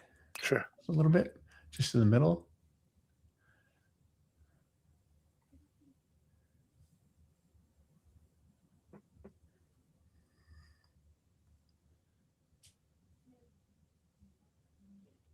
The one thing I would kind of say is I'm not getting a real flow from one panel to the other. Like panel 1, I'm assuming that they're running into the room.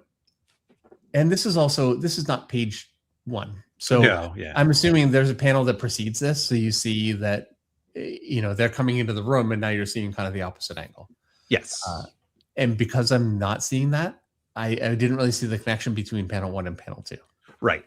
Yeah, the page right before this is a splash page, and I didn't want to send a splash page because I'm going to learn a lot more by looking at my sequentials. So it is the 3 hero characters coming up through the floor, surprising the bad guys, and then they turn with their weapons and try to stop him from getting the leader guy. This is the part where I limit you to 2 pages and then criticize you for yeah. I think in the last panel, his shoulder, the kind of feral guy, he's got his hand on the guy's head. His shoulder connection, I think, could be stronger. Okay. Anatomically, it gets a little bit lost in it, the way the arm connects into the shoulder. So yes, I would say I do think that could be a little stronger. And I also, he's got his hands on the guy's head, but the guy's head is just, it's kind of there. I really think if he's putting weight under the head, you'd really want to see that head being pushed back. Like it, right. Like, here, check this out. Yeah, that makes sense. Yeah. So I got my arm. You want the reference first, Dave? Nope. Okay. And then I've got my head here.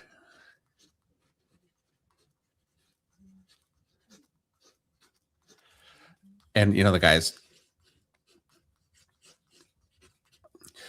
So that's one version, but if I do it again, I'm going to draw my arm.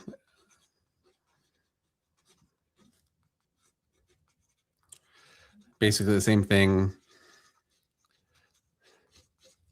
And now I draw the guy.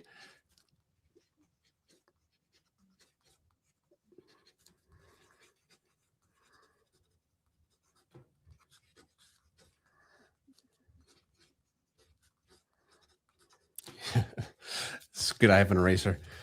I'm an expert. Trust me. All right. So I'm going to push his head back. And then arc his body down from that. Maybe put one arm out like this. Now, you don't have the room for all of the figure, but I'm just kind of thinking because what I drew doesn't work. I had this idea that's going to look so dynamic and it's going to totally work. I think that helps, getting the body kind of lined up into that arm. But basically the point is I'm pushing that figure back. And so it pushes through the action a little bit more as opposed to having him like this. Right.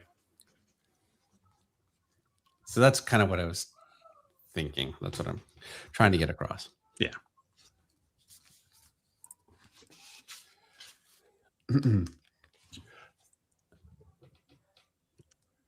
I love the weapon being sliced up. That's pretty cool. Yep.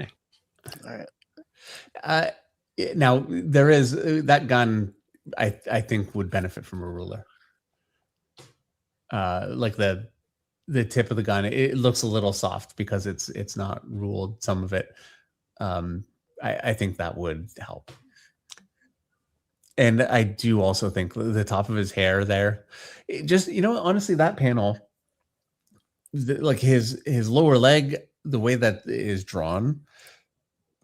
This is the guy with the gun. All the way around looks really good. Like, and the figure looks good. I do feel like his hand that is kind of just past the hand that's holding the gun looks good. The other hand could be stronger.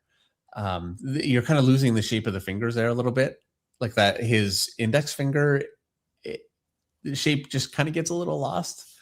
The way that you define the top of the hair, I feel like gets a little thick. And I would not have done that. I feel like it's too thick for a figure that's kind of in the background. I think that could be just, a little stronger. And then using a ruler on the gun to make your detail a little bit more hard edged. It just gets a little bit soft there. So some of the details in some of those areas I do think could be just a little stronger. But I mean, whatever. It looks good.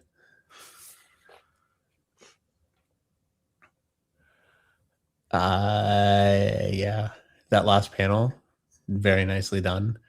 That pillar, your horizon line is so if you look at the bottom of the pillar, your horizon line is really pretty close to the bottom of that wall, like just I guess the bottom of the trim, just a little bit higher than that, which means that the round on that pillar is a little bit too round. Okay, it would be flatter, but honestly, it looks fine. Like I know it would be flatter. I know it would be, but I think it looks fine. Cube looks great. I love using the kind of the extracted shapes. Just it gives it a lot of dimension, and the way that you did the rendering around it, it really pops. And just the way that you used larger and smaller shapes, it's a difficult thing to do. To work with larger and smaller and have it not just look really repetitive. I think it's a very cool looking object. And just all in all, it's a tough panel to pull off, with the stairs and everything, and it looks great. And also just compositionally, it looks great.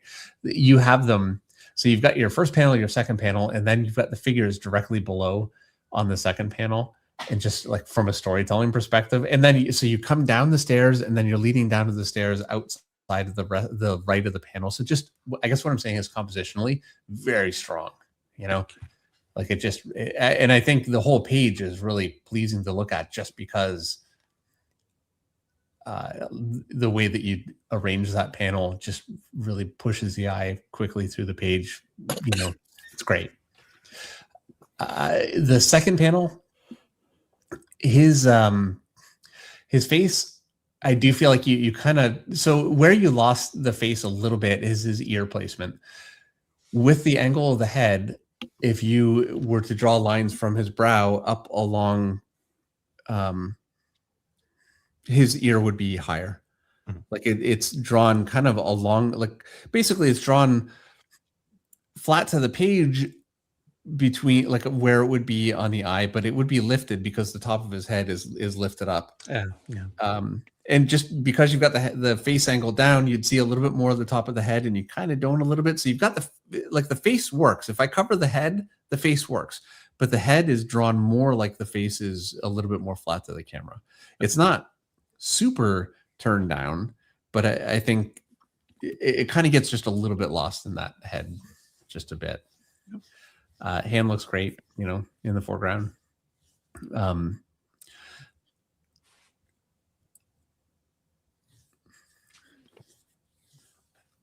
Panel 1, I think, works really well. Compositionally, it works really well. And panel 3. I mean, I could say, okay, the figure in the foreground, his hand. I might want to, if I were doing it, I think I wouldn't want to cut his hand off outside of the panel. I know I wouldn't want to, and I wouldn't have, because I think it'd be stronger not doing that. But again, it's it's a bit of a nitpick. It's not that big of a deal, but I do think it'd be stronger. Like I don't like cutting off hands. I don't like cutting off wrists. Right. Yeah. Knees, like those kinds of things. And in that place there, his hand kind of cuts off, and because it really would be his other hand would be the closest foreground other than the doorway. It's a foreground element, and I don't like to cut those if I can help it. But yeah, the figure, the same guy that was pointing above, that guy, really nice looking anatomy on him. I love the way that his hand's defined. Like it's very very natural. His mouth, though, the way his teeth are drawn, so his upper teeth are kind of angled. Oh no, okay, I take it back. It was just too small. I couldn't really see it. I take it back. I will say though that his chin is kind of is off angle from his eyes. Okay. So the bottom line of his chin is angled one way. His eyes are kind of angled the other way. And if you have a really big head or a really extreme perspective, that'll happen. But you don't have that there, so that wouldn't happen. So just be aware of that. But yeah, strong work. Thank you. Appreciate it. Yeah, thank you. Again, thanks so much for the time and for doing this. It's been super valuable, not just, what you said about my work, but just watching the last, this session and last session, really picking up what you're telling other people. I'm sitting looking at these pages that I sent to say, did I do this? So when you say like, hey, watch this, did I do it? Did I miss it? So very, very educational. Really appreciate it. Well, thank you very much. Hopefully we'll see you again next time. Sounds great. Thanks, guys. All right. Thank you. Thanks so much.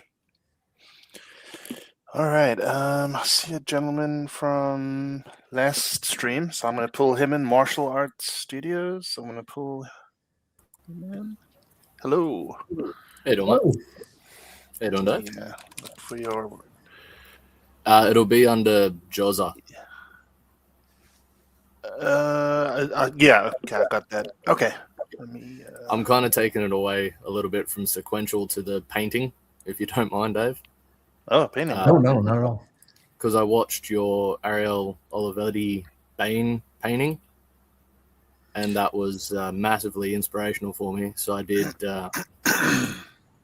Bishop one of mine, and then the other one is a sketch that's going to be painted. Nice. I will say, I'm not Ariel Olivetti, unfortunately.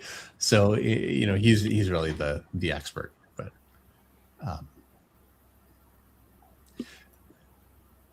yeah, very nice. I like the way that you lit from the hands, and it's influencing his costume, his chest. I think all that works well. I do feel like it's not influencing his arms or his face, like the lighting on his face. Yeah, if you zoom in, when I wet the paper, it kind of shredded a bit, and I couldn't do too much more on top of the face. The arms you're definitely 100% right about, but the face got really kind of messed up with the too much water. Now, what are you using to paint? That was an acrylic wash with a thinning medium through it and a little bit of gouache as well. Okay. So gouache or acrylic gouache? Gonna say gouache, and I also used acrylics. Yeah. I was gonna say if you can just put some medium over the paper and keep. That's exactly what I was gonna say. That's right. Yeah. So the way that you could keep going with this when you run into that kind of a problem is you just it depends on the surface you like. If you like a rougher, more of a beginning surface on your paper, none of them will be absorbent. This is the one thing to bear in mind. There's no way to recreate an absorbent surface, but you could use clear gesso if you want a rougher surface, or matte medium for a less rough surface, or like a satin medium for something that is a little more slick and things will kind of like push around a little bit more. I would experiment with that. So if you were to take this, use a nice big brush and just resurface it to seal it. Yep. And if you still feel like you don't like the paper because the paper is like kind of undermined, you do a couple coats of that. It's like working on wood. Yeah, it's like amazing. Really, it will completely solve that problem. And then you can take the picture wherever you want. And that's something I love with acrylic is I can do the whole picture, and I can just keep going with acrylic. Or I can resurface and start, if I want a particular surface feel, I can just recreate that continually as I go forward. So you never hit a point with acrylic where you're truly cornered. Watercolor you do fast. Anything where you're working, thinner and you're working transparently, you will quickly get cornered. But I do think that would solve the problem, and you could kind of carry the lighting through, because where it's working, I think it's working. I will say, I really think if you were to use like a glazing medium and use yellow, maybe like a whichever yellow, cadmium yellow or yellow, whatever it is, and just glaze it over the hands to get rid of that white, because like on his chest, it gets chalky. It gets, white can get very chalky, which is not a problem at all. Like it doesn't matter at all because you can glaze over it. And I'll do that often where I'll make it chalky looking, and I don't worry about it because I know I can just glaze a richer color over it and it'll completely sink it right back down. And so that, like the hands, that area where it gets too white, and I understand why that would happen because you've got the yellow there, and where do you go from yellow, right? But if you were to just glaze yellow over it, the natural lighter tone that you have there will carry through, and the whole thing will have a much more lit look to it. The lighting on his chest, is that, did you add opacity here, or is that the white of the paper? Looks a bit like the white of the paper. No, that was, I used a cotton ball and tried to wipe away paint that I put there. So you were wiping away the gouache, right? Yeah, I was trying to fade it, I suppose.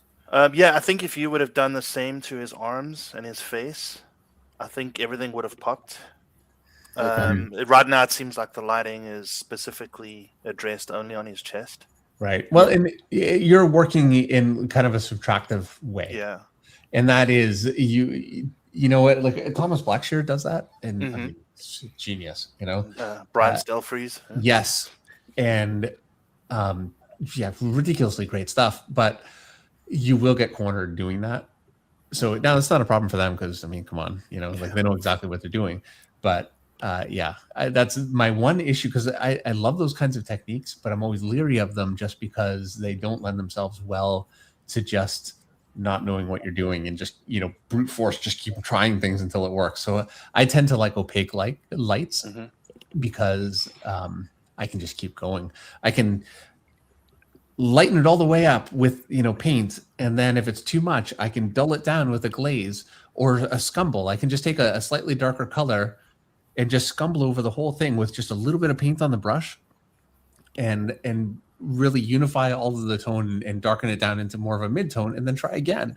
And I could do that 10 times or whatever. Yeah, so the same yellow that David mentioned, you can even glaze over these lights, and it'll look as if it's the light from his power. Yes. Now, if you're working from photo reference, or you're working, you know, from reference, this kind of a technique I think is also more effective because you kind of know going in exactly what you want with every tone. But if you don't know where your tones are going to be and you have to kind of find it, I do think working opaquely, I think it's easier. So, you know, absolutely. Well, this is cool to see. It's cool to see a painted piece. For sure. So there's a lot of good stuff happening here. I like that your local colors are actually nice and flat and put in well, because what that does is it sets the stage now for opacity. You know, you can really get in there and get opaque. Yep. So there's some really good stuff happening there. Awesome advice, thanks guys. Really appreciate it. Yeah, this one you need to paint everything. Yeah. What's nice here, again, if you take acrylics and you glaze over this, all these shadows are kept, right? So everything is there. Your roadmap is still there because this is very well rendered for an underpainting. Yeah, I found I kind of skip some of what you did here sometimes when I'm painting. So I'm like, I'll just do it in paint. Why would I do all this work in the first place? I get lost so fast, you know. But if I have this, it seems to really just keep me in check. I feel like we should not even talk about this one, Eric, because it's not painted, and I want to see it painted. I know, right? No, it looks great. We'll get it done. Nice looking face. The anatomy, you know, all in all works. I do think that it would benefit from a little bit more reference with the anatomy. The arms they're good. Everything's there. It's not as believable, I think, as it ultimately needs to be. Some of the shapes are a little bit, like in the stomach, just get a little bit soft, and I think they could be stronger. And I think using maybe a little bit of reference, more study, basically, will very much help with that. Yeah, I really want to see this one painted.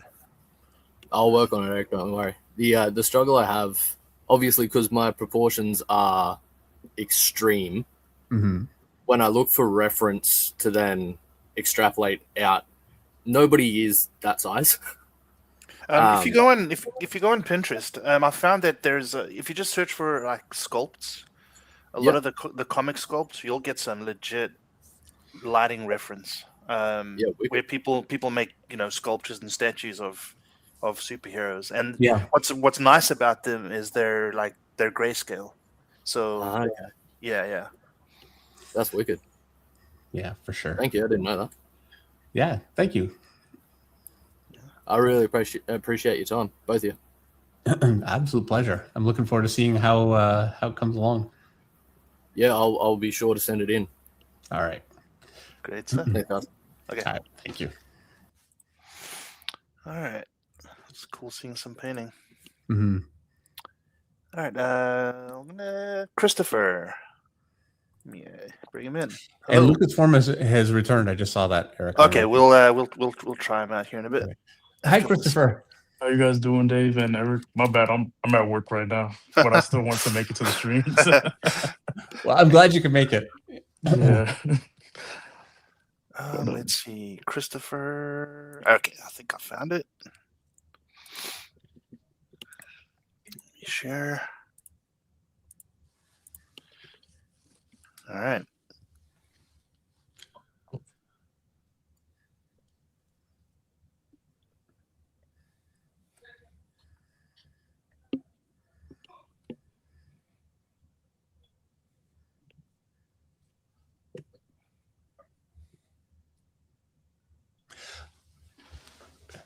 It's pretty strong, it is pretty good, I'm going to say, right off the bat.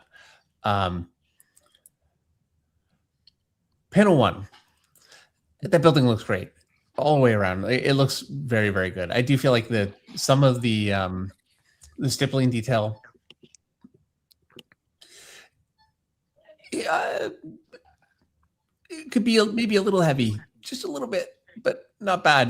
The bricks are definitely, I think some of that could be just a little bit more subtle.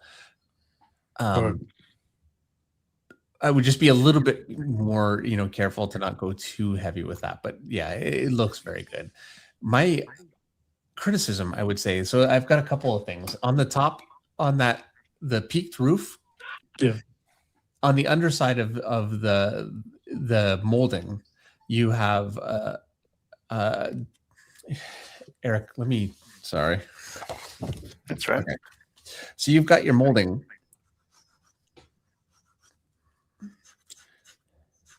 And the whole thing is you're looking at it kind of from this side. So you would see that detailing that you have. And I think that works really well.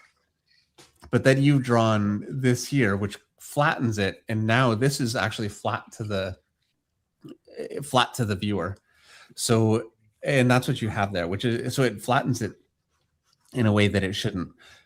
So really what you would see is maybe like a tiny little bit here. I don't think you'd see much, but you really want to avoid that because you're kind of breaking your illusion just with that line in there. And it's a small thing, but the thing is your building is really, really good. So it makes it actually really easy for me to take really, targeted criticism at every little thing. There are times when it's a little more difficult for me to just point out such a small thing because they're not quite as refined. All right, Eric, going back. On the top of the building, also, you've got like a top peak here or a top wall bit. And then you've got this detail here. So this would be your side perspective, the side of the building. But then in the front of that, you have your actual side of the building. And it's just flat. And you've got detail back there. So it ends up, to me, looking like there's no dimension to the actual side of the building because you've got it defined here. Now, if your perspective point is like here, this would be thinner, but you'd still need to see something. Otherwise, it ends up just looking like it just flattens out to nothing. Well, give it like a little bit of separation. Yeah, honestly, the way to with the angle that you have. Okay, so on the ground, you've got your sidewalk detail, and it's all coming to a point, and that point is kind of about here.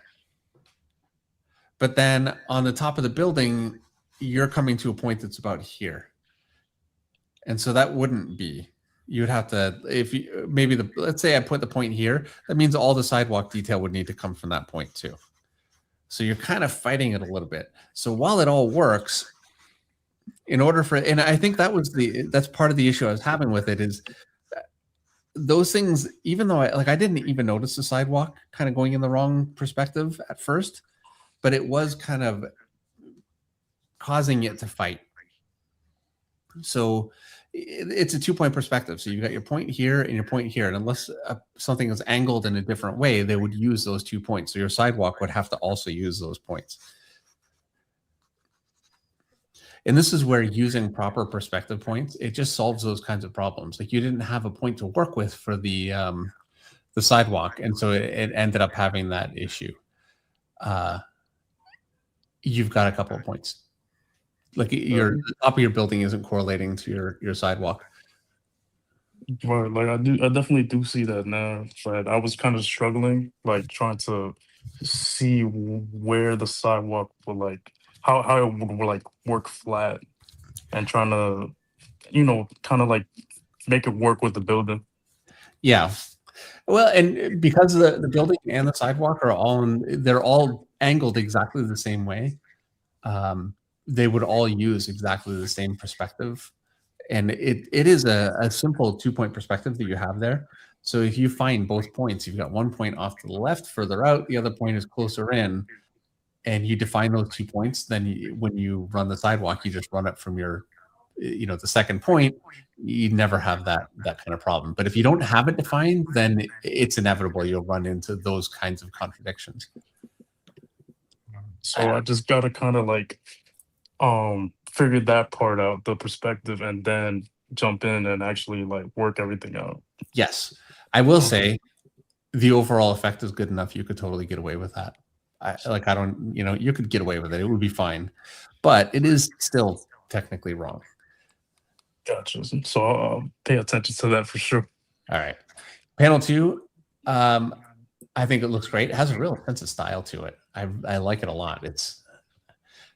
I have something in mind that it reminds me of, and I don't know what, but I like it quite a bit. I will say, so her breasts, the second figure in, the way that you've defined kind of the lighting on them, it has a bit of an underlight that isn't really reflected anywhere else, like on her face, like under her chin or anything. And so it kind of fights for me just a little bit. Like I don't know that I would have done that just because of that. Like it fights the overall lighting. The folds all the way around on your figure, all the figures I think work really well. Yeah, I think they look good. All in all, it works very well. I couldn't critique the next panel. I think it just works. It's good, and nobody likes drawing the White House. I've had to do it a few times. Yeah, I had to like look for a reference that was like really simple, and then just take it from there because I was struggling with that too. Yeah. Oh yeah. Those are the kinds of things nobody warns you about. You have to draw the White House or Times Square or yeah. Next panel I think works very well. There is, I will say, maybe a little bit more dead space in that panel than I would ideally want to see compositionally. Like with the word balloons that you have there, I don't know that you would want to have quite so much dead space, but it compositionally really works. Like, you know what? I'll say this: if the top of the panel were shorter, like a third shorter, maybe, if you short, then it would be perfect. But there's just a little bit too much top of the panel that's empty. Would you like frame it with like a like a telephone pole or something like that here, Dave? Oh, you could. Right, yeah, you absolutely could. I think just coming in closer to the car a little bit. It's a great car too. Yeah. Yeah. Last panel I think really works well. It's a good looking figure. I do feel like his hip area gets a little bit. The definition gets a little bit hard to see, just a bit. All in all, it works. It does. I know. Yeah. I think I would have defined it slightly differently, just to really. Whenever I do any kind of foreshortening, it's always so important to me to really get across the forms going backward in perspective, and the hip form seems to kind of connect slightly to his chest as opposed to having a hip, just because it's all one kind of shape. So would say that, but yeah, I think it looks very good. Nice looking face. Also, the girl's face looks great.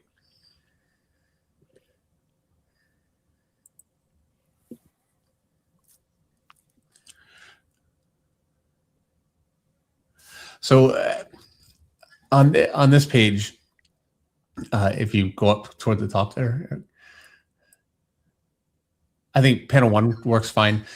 The next panel, her face is actually like her facial features, I feel like, are moving in a way that her jaw isn't. So, you know, you have her jaw sitting at one angle, and then her mouth is quite a bit raised. And so there's a large gap there between the jaw and the mouth because you're kind of lifting her head. But in lifting her head, you needed to really kind of lift the jaw along with it.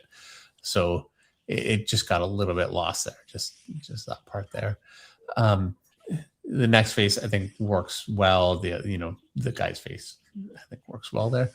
And then lastly, the last thing I would say is on her nose, the way that you define the nostrils, and on the last panel also, the way that you define the nostrils is not really working.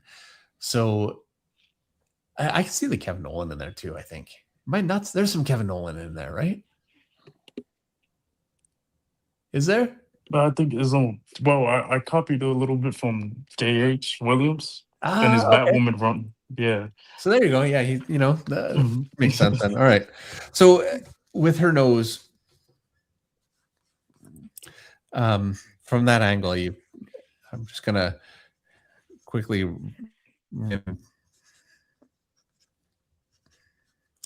You've got a shape like this, and then you've got your nostrils kind of attaching to it. And I mean, that's like a simple geometric way to do it, but basically,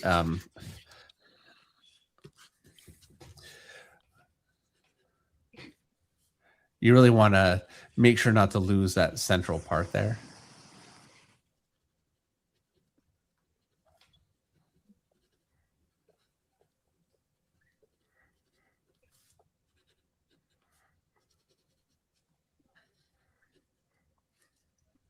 And you're coming to a peak, and you're losing this central kind of bulb here, and you're also angling. I've got these angled upward, but angled in toward the center. You're angling yours much higher, and so it ends up reading a little bit like a kind of alien nose. So I would definitely work on that. But I always struggled with noses, so like trying to that little middle area that you're saying, I always struggled where to place it. Like, so then I could definitely see what you're talking about when it comes to like losing that little area right there. Definitely something I need to work on. I think it's something that if you work on the actual construction, breaking it down into shapes. I've got a video on noses. There are other resources out there, and just work with that a little bit.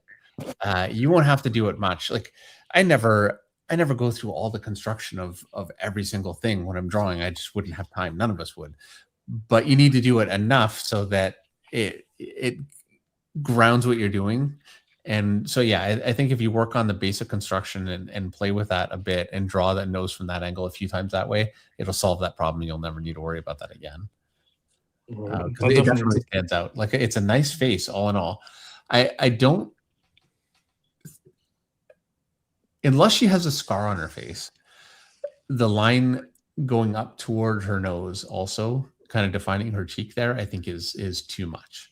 You want to be very careful with female faces. Even if it was a guy, you wouldn't, if you had a line coming up from your cheek, it would connect closer up to the eye. It wouldn't connect all the way to the nose. That's a different line, anatomically. So, but just in general with a female face, especially an attractive female, younger face, avoiding more lines is better. So I would just eliminating that line and fixing the nose would make that a very nice face. The eyes set into the head very, very well. What works? The mouth looks great. And I feel like that about your work just in general. What works very well. Like that, the panel, the other panels, those two figures look great. Your folds, all in all, I think look really good.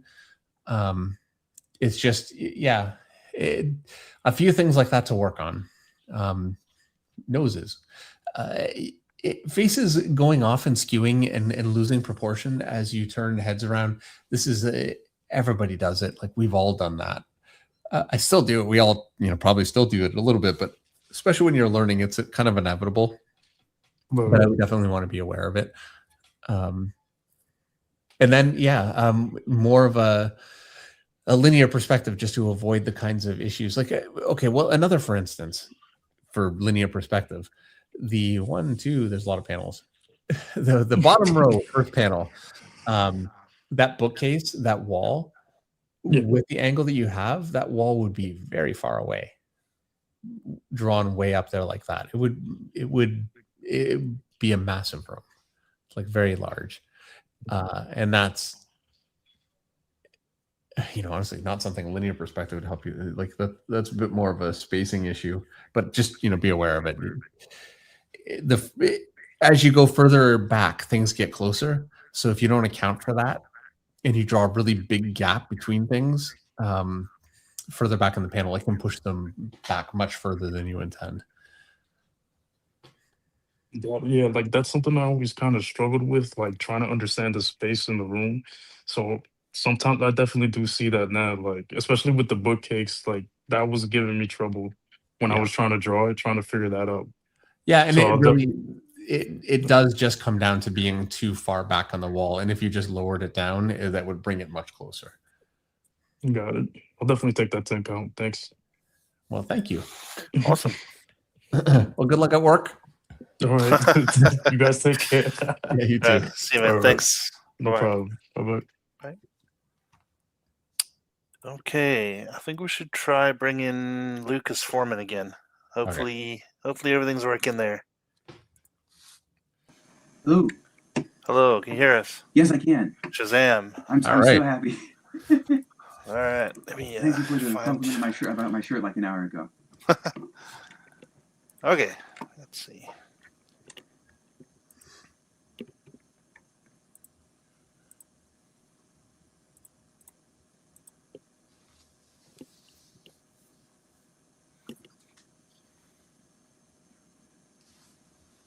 Is this? Yes, this is the one. This is the one. Okay.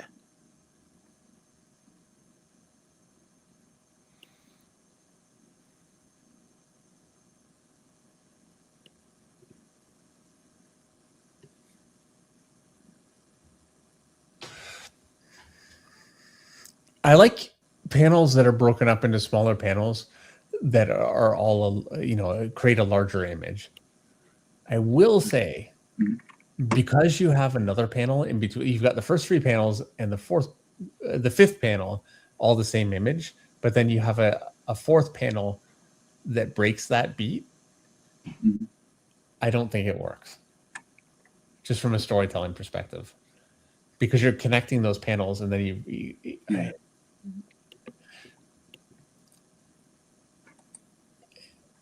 I mean, not a huge deal, but I don't think that works just because of that. Okay. Anyway, all in all, perspective works well. Like it's all nicely done. For the most part. Last panel we'll talk about. But proportionally, his head is getting very, very small. It's too small. It's actually too narrow from front to back. The back of his head would be like his face is a little large for the top of his head, essentially. Your face really is from your eyebrow to the top of your head, kind of half the actual size of your head. Like your face is fairly small in your head, so you want to be aware of that. And the other faces seem fine, but I feel like the head is just too small, and the 4th panel, that figure, proportionally to the face, and then the whole thing to the body. But it is more pronounced on the next panel. He's got a very small head on the next panel. It gets way too small. So I very much be aware of that. The face itself works pretty well, and the expression works, but I feel like his collar is also very unusual. I think a little reference for that one would help. If you're doing something where he's got a style that is very different than what we're familiar with, that's fine. But if it's supposed to be more relatable to like, current, like contemporary, I'd reference that a little bit. I think the next panel works well. The elevators, it's nicely composed. I think it looks good. The last panel, the issue with it, the perspective is fine. But that table is too long for the angle, and that's where the reason. Okay, and this is the hardest problem in perspective for me to know how to critique and explain, and it took me forever to figure out, and I still don't know a really effective way of explaining it, but I'm gonna try. Like explaining it in really concrete terms that are like easy to understand and repeatable. I mean, so you've got basically, I'm gonna say your table is just about here. I'm not looking at it right. I have the reference up there. So yeah, let's say your perspective point is just about here.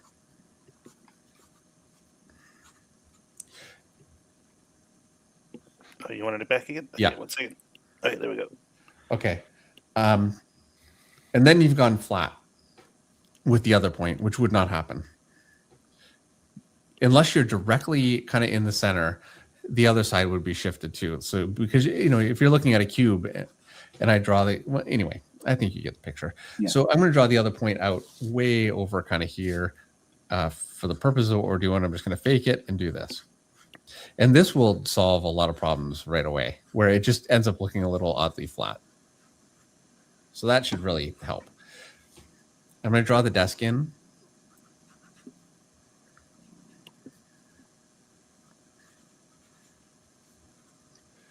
And I don't need, oh, right.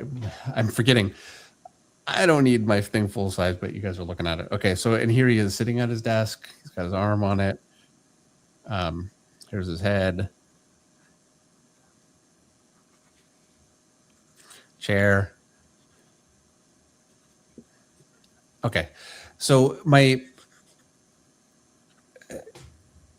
thing would be, based on the angle of that, as things go away from us, they get shorter. This would be a very, very long table, and even his chair would be very long. If I were to shorten that table right down, it would actually make a lot more visual sense. And it is so easy to do that. Like a really good example is, so I've got a building here, I've got a window and another window, and then I've got my perspective point. And if I draw windows on the side of the building, you can see how that really quickly distorts into something very strange looking. So the way to account for that, I need to, here's the side of my building. Because these are receding away from me, they'd be much, much more narrow and getting narrower as they go back. And you see now all of a sudden how that really sits properly. I don't know of a way to mathematically account for that. I'm sure there is, but you need to be aware of it because that table got way too long and it made the whole panel look a little strange. I think the chair also got too long this way. They just didn't foreshorten going into the background. And so that's why it ends up looking odd. And you know what? I made my table longer than you made yours, in fairness. So, I kind of like caricatured what you did. I get the idea though, yeah. All right. But it is too long. I think shortening it down would solve that problem. Okay. Thank you,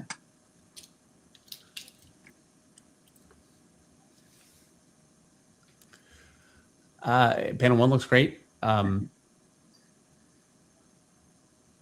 Yeah, it works well. Panel 2 also. Nice perspective. That figure looks good. The head proportionally looks good. I think it works. The next panel, I have quite a bit more difficulty of really getting a sense of what's happening. Mm-hmm. I feel like you kind of tangented with that tree a little bit so that it creates its own shape. It's a little too high. I like how you are being very creative with your space, like your composition. So you're not centering elements, and it's very good. Like it's all in all really nicely done. You have a great sense of it. That panel, I think, got a little too high. Mm-hmm. I gather that I'm looking at the side of a building there. Yeah. It just doesn't read for me. So, I think lowering the shot down a little bit, separating him maybe from the tree so he's not just all one element, and maybe not looking up at the building quite so much. So, and then the detailing on the building doesn't really like it. It's very. This is obviously kind of a futuristic sort of thing, but it's odd enough that I don't really read it as a building. That's kind of next panel, I think works very, very well. The figure looks great. His arms are too long, probably. They are too long, but you know, and they're too long because you need them to connect to that the glass thing there. And you didn't want to adjust the figure, really. I would say that you would have had to just bring his head down and, you know, adjust his shoulders to match the arm. But whatever. And I really like how you define that face. Like his head, like the hair and the face, it just, you know, it's very simple, but it really reads well. Your detailing, I think, could be a little bit more detailed. You know, like the connection, the ladder is really simple. It doesn't actually really show any connection to anything. It doesn't look disconnected. It's fine. It's just, I think it could be much more believable looking at the background, just with a little bit more detail. Sorry.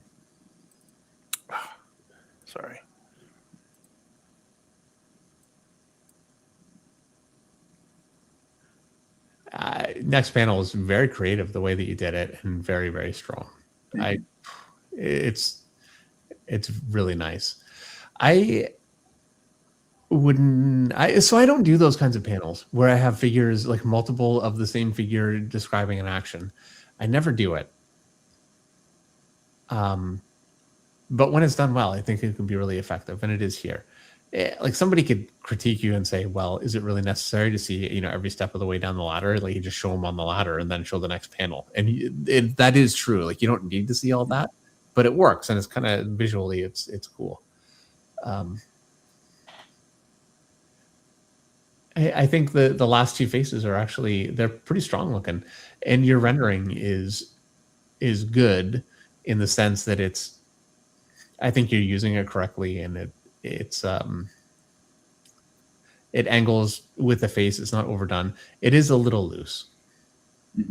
And just generally some of the holding line, like around his face, I think could be just a little bit stronger. It gets a little sketchy and a little bit kind of ill-defined. I would say some of the finish could be stronger. Your line quality. I also think that, you know, a lot of younger artists, when you're learning, it takes a little bit to really get that finish polish working. So it's something I would kind of look at a little bit. I would also say, in terms of if you want to draw like superhero comics, if that's something that you aspire to, you definitely need to have work that shows anatomy, which I'm not saying here, which is fine. But I just want to point out, like if you were looking for work with these pages, that would be a real concern of mine. Is I want to know that you could actually draw, you know, anatomical figures also. So you do samples. Just be aware of that. Yes. But yeah, nice looking work, and thank you for coming back. And yeah, I was very happy I could make that work. Yeah, thank you so much, Dave, and Eric and everybody. Thank you. Yeah, sure. Awesome. Thanks so much. Yeah. Okay. Bye-bye. Oops. Okay, Mike. Sorry about that. That was a quick transition. I went to remove Luke. He removed himself. I clicked on you. So welcome. We're getting more efficient. Yeah. All right. Mike. A shirt of one of my favorite books of all time. The John Romita Jr. Wolverine, Ghost Rider, and Punisher book. I want to say it came out in like 92. Are you Michael Gardner? I can't hear you. I think you're muted. Bruland. Okay, let's see. I don't know that I have your... Let me look in my spam. That happened last time. No, I don't. Let's see. How do you spell it? Is it BRU? Yeah, BRULAND. It should have came under Mike Bruland, 82089 at Gmail. I don't see that. Oh, here we go. Hold on. Okay. Got it. Good. All right. Let's share screen. All right, there we go.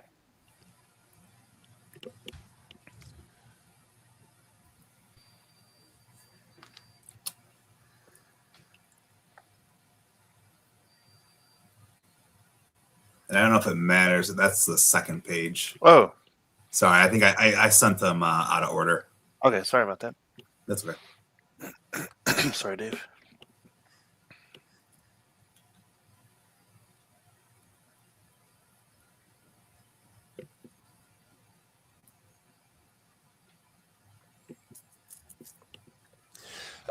Okay, well, to start with, it's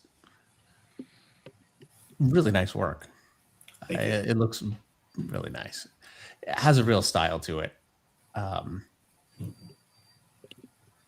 Very organic in a, it's different. Like it's not like a mainstream superhero kind of a style at all. Mm-hmm. But it's appealing also. Like I think it looks great. All the figures I really like a lot. Thank you. And everything just has a nice, solid, feel. Yeah, it's really good stuff. Okay, so I would say, just point out that her hand is tangenting with the figure in the background. Mm. So there is that, and like in two different places. So and her other hand is tangenting with the edge of the right. So just be aware of that. It's such an easy thing to allow to happen, and you have it because that's the main figure on the page too. It's something you really want to plan around and avoid. And I don't think it'd be difficult to. It's not hard to figure that one out. And really, when the art looks good, nobody cares that much. You can get away with it, but you don't want to if you can avoid it.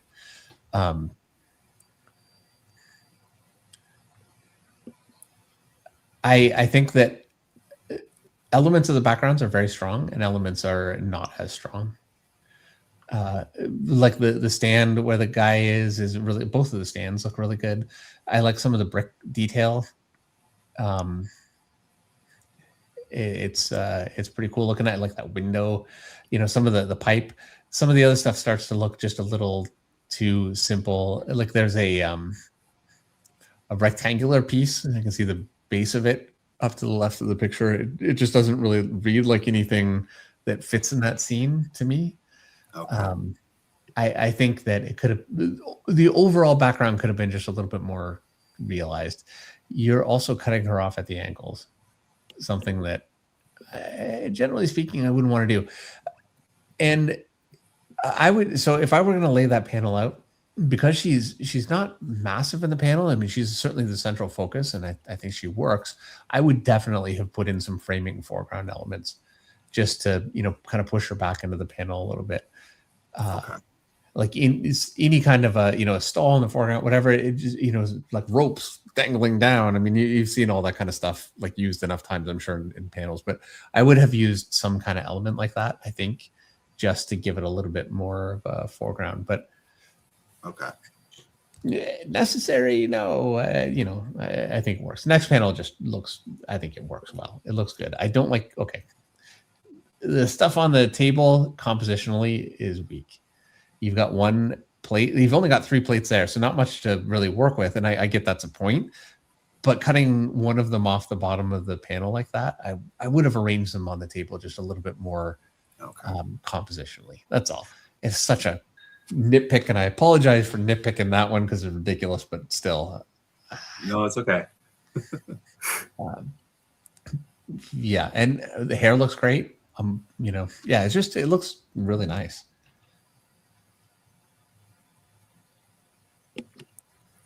The next page, Dave? Yeah. Oh, yeah. Sorry. Yeah.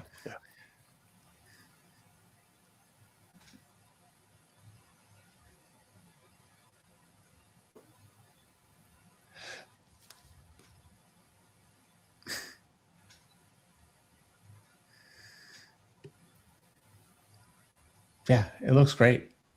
Like the things that work, which is almost everything, works so well, like really, really nicely. Like the old woman looks so good. I love the hands. The figures in the last panel, I think, are all like really interesting. It's just it's a nice, interesting looking style. All that stuff I think works really well, like really well. The things that don't work though, I think, you know, and I feel like you're in an enviable position because the things that don't work are kind of the easiest things to just sort through. Okay. So in panel 1, some of the detailing around her mouth, it just gets a little bit kind of a little blunt and a little solid. Like I'd work on a little more subtlety with your line weight on some of those kind of elements. I think like around her eyes, it's a really uniform kind of line. I think that could have been much stronger using some better line weight. So okay. I would kind of look at that a little bit. And as always, like it really does, style is you know, but I think that could be stronger without changing almost anything, like that face. Panel 2, the that cake is not in perspective with the surface below it for sure. So okay. Drawing circles in perspective is a hassle. You know, it's not easy, but that definitely looks like it's not right on that. It's not on the plane below it. I think that the next panel is just fine. You have a bit of a tangent with her elbow in the bottom of the panel. Not a big deal though. Next panel, I think works great all the way around. And like I said, this is like among the things that work well. It's so good. And that's a great panel. The next one, I feel like you would have needed to really kind of draw through that figure a little bit. Like I'm kind of getting her arms just lost a little there. It feels like her one arm is kind of pinned to the other.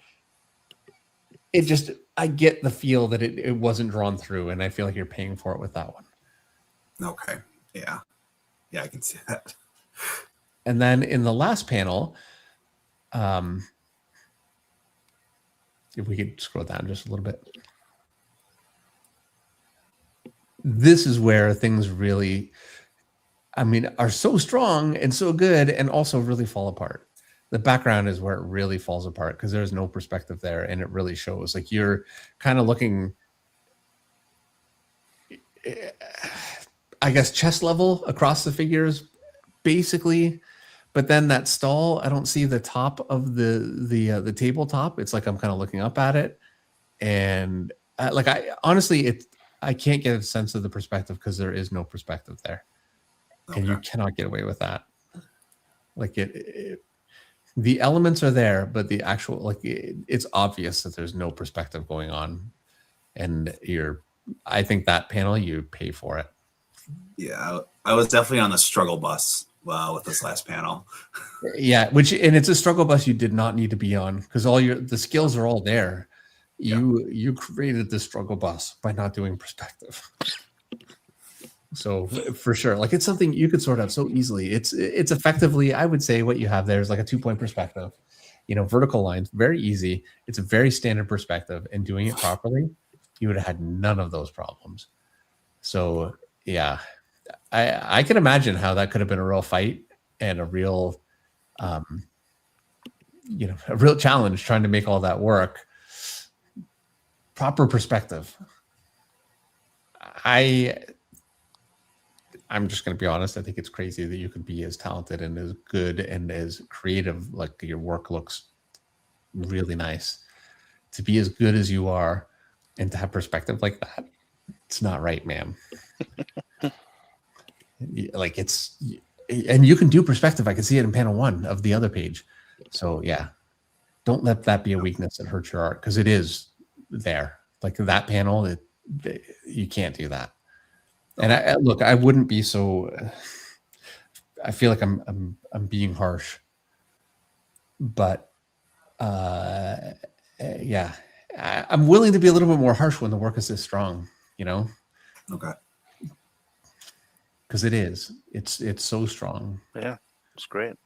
Like I think that you could go very far with it, you know, but I think that will hold you back. Okay. So yeah. Yeah, good stuff. All right. Thank you so much. Awesome. Yeah, my Thanks a lot. pleasure. Thanks a lot, Mike. Tell me you're going to do it. I'm going to do it. Thank you. Good. Yes. Okay. You'll see. All right. All right. Good. Awesome. Thanks, man. See ya. Thank you. Bye. Bye. All right. All right. We're doing on time. Okay. Check. All right. Hello, Hey. Jake. Good. How are you? All right. Is it Jack Brooks? Yes, it is. I'm thinking the Spider-Man and Ghost Rider. Oh, let's see. I have 3 there. I have a Batman one, but I think it's a little worse than the others. Okay, there's quite a few pages. Let's see. So let me see. Hold on. Okay, we'll start with the Spider-Man just because that one, I think. Yeah, let's start with that. Okay.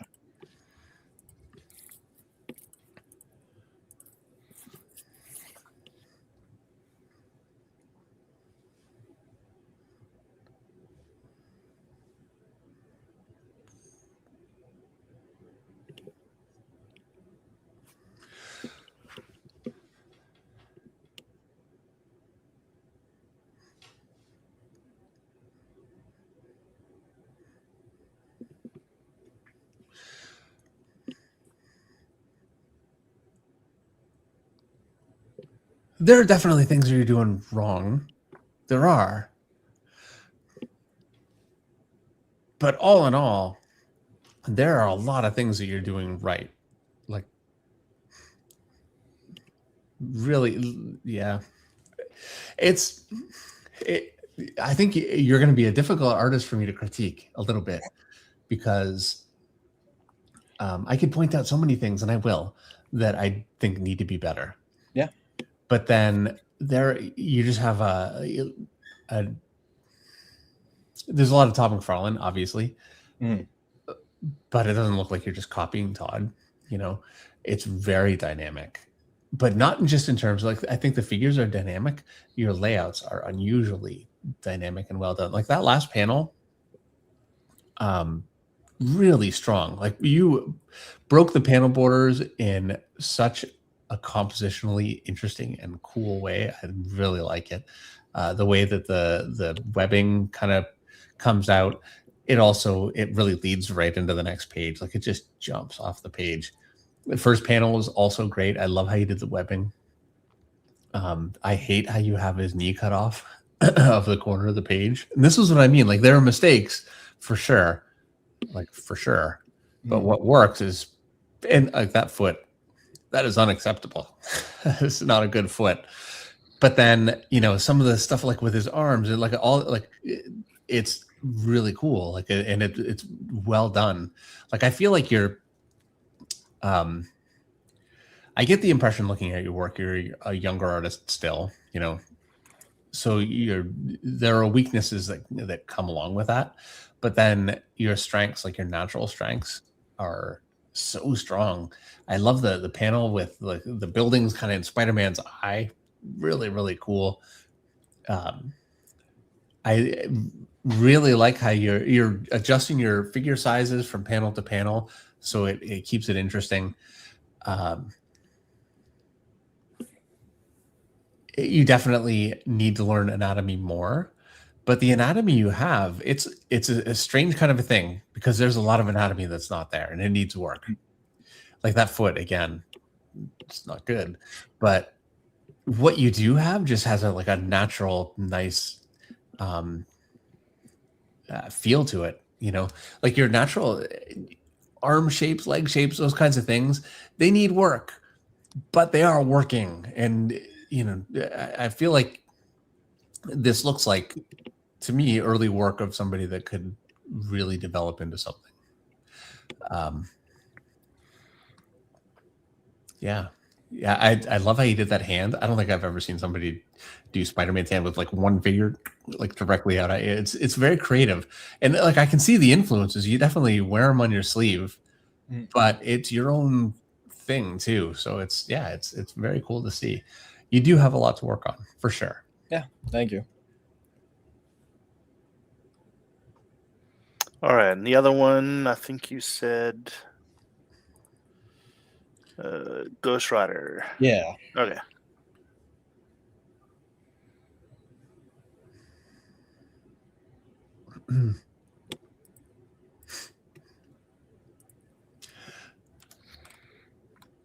Yeah, I feel like my comments would be pretty similar for this page. I don't like the layout anywhere near as much, but what I do like Ghost Rider's figure is still just really cool. It just he has a presence to him. You know, it looks cool, and he's got one arm coming out more towards you. Like it just has a feel to it that just has like a strength to it, in a fun way.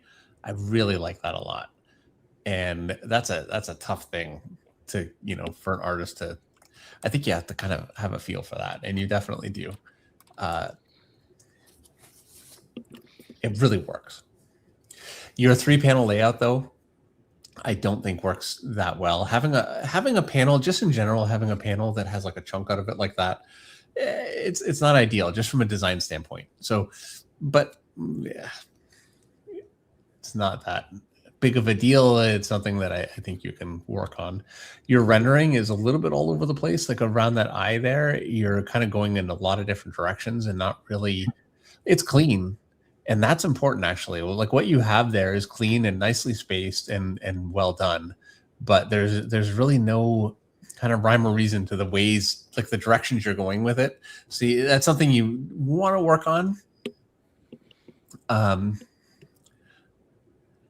I think the next panel is the weakest of the group, just because it naturally doesn't quite play to your current strengths right now quite as much. Like the detail on his faces is kind of melting. It gets a little bit. It just gets a little bit rough. So, but you know, to me, looking at your artwork, I think it looks like it's developing and you're learning. So you know, I could point out like some of the folds don't really match up. You know, like on his crotch folds versus the outside of his legs, like his thighs, aren't really lining up, and things like that. All this stuff is stuff you need to work on. You need to work on anatomy. Like you have, like, really, I would say the full list of skills that you still have ahead of you to work on, for sure. But what you are working with is really good and really appealing, and I'm very much looking forward to seeing where you go with your work. Like the flames on his head, look at how good that is. It just has a natural feel to it. That's a tough thing to do, and it looks great, you know. But I just, all in all, that main figure of Ghost Rider, the large figure, doesn't to me look like you're just looking at another artist. It looks like you know, that's a figure that you created, and it just feels cool. Like your work feels cool, but it needs a lot of work. Thank you. Yeah, my pleasure. All right, good stuff. Thank you so much. Awesome, good stuff. Yeah, Jack. All right, Jack. Thanks so much. All right. All right. Let's see. I just added Virgil. I think you have to show your camera. Yeah, just one moment. Okay. Hello. Hey. How are Hi. you? Thanks for coming on. Thank you. Let's see. What is your name in the email? Should be the exact same as the username I have here. I am not seeing it. I can send that again if there's. Let me check spam again. Not seeing anything there.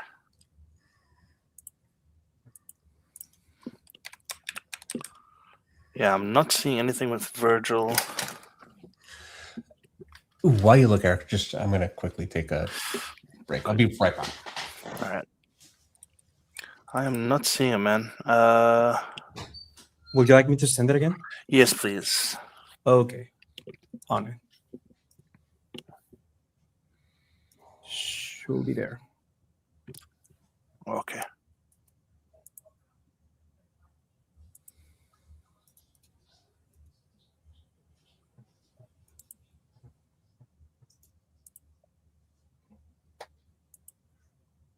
There we go. I don't know why I don't have it, but I got it now, so that's good. Nice. Is the page with the car the first page? The one where the car that's jumping off of the bridge. Yeah, that's the first page. All right. All right.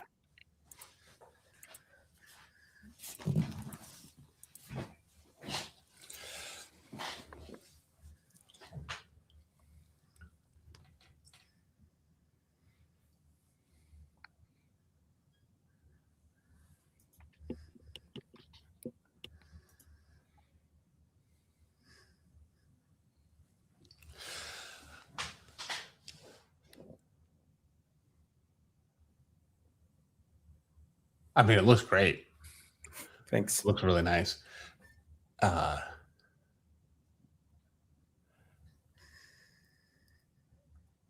Okay.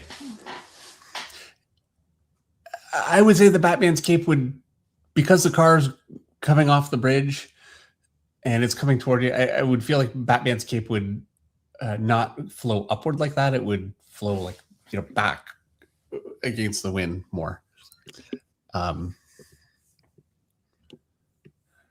So I would say that. But, yeah, it looks really good. I mean, Batman looks great. It's nice. If you move on, and obviously the police cars look, very good. Thank you. I would say that last panel, and this is like it works great. Like it looks really good. If I had a criticism with it, it would just be that you've got that car like angled way up and it's like coming up, but then he's just like angled like he's kind of driving down the road that way. Like I think I would have wanted to find a way to arrange the page so I would see him like, the panel would be angled so it looks like he's flying, like coming upward as opposed to just directly horizontal. Gotcha. I feel like it fights the angle that you have in the last panel. Just from a storytelling perspective, from a an art perspective, and making the panel, like the panel itself, it looks really nice. Thank you. I do think that his connection from his shoulder to his bicep, it could use a little work.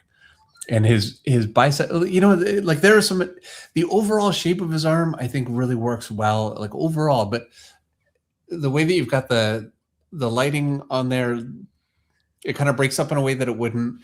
And then the muscle, like, I don't know what the names of any of these muscles is so terrible, but you can't really see it on me. Brachioradialis, I think. Yeah, this one here, it's a little bit oddly defined. Some of the anatomy, just I think in the connection points. Really, I feel like that's what your anatomy is.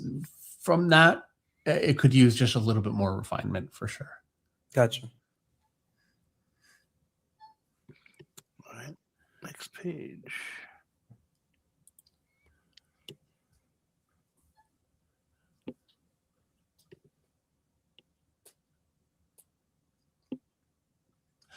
Yeah, I don't feel like I could apply really any of those kinds of criticism to this one. I mean, it's just a really, really strong page. Looks really great. Like compositionally, this is very, very strong. You're using some 3D elements, yeah, I would say, and and which is totally fine when it's done really well. And I mean, look at it. It looks freaking incredible.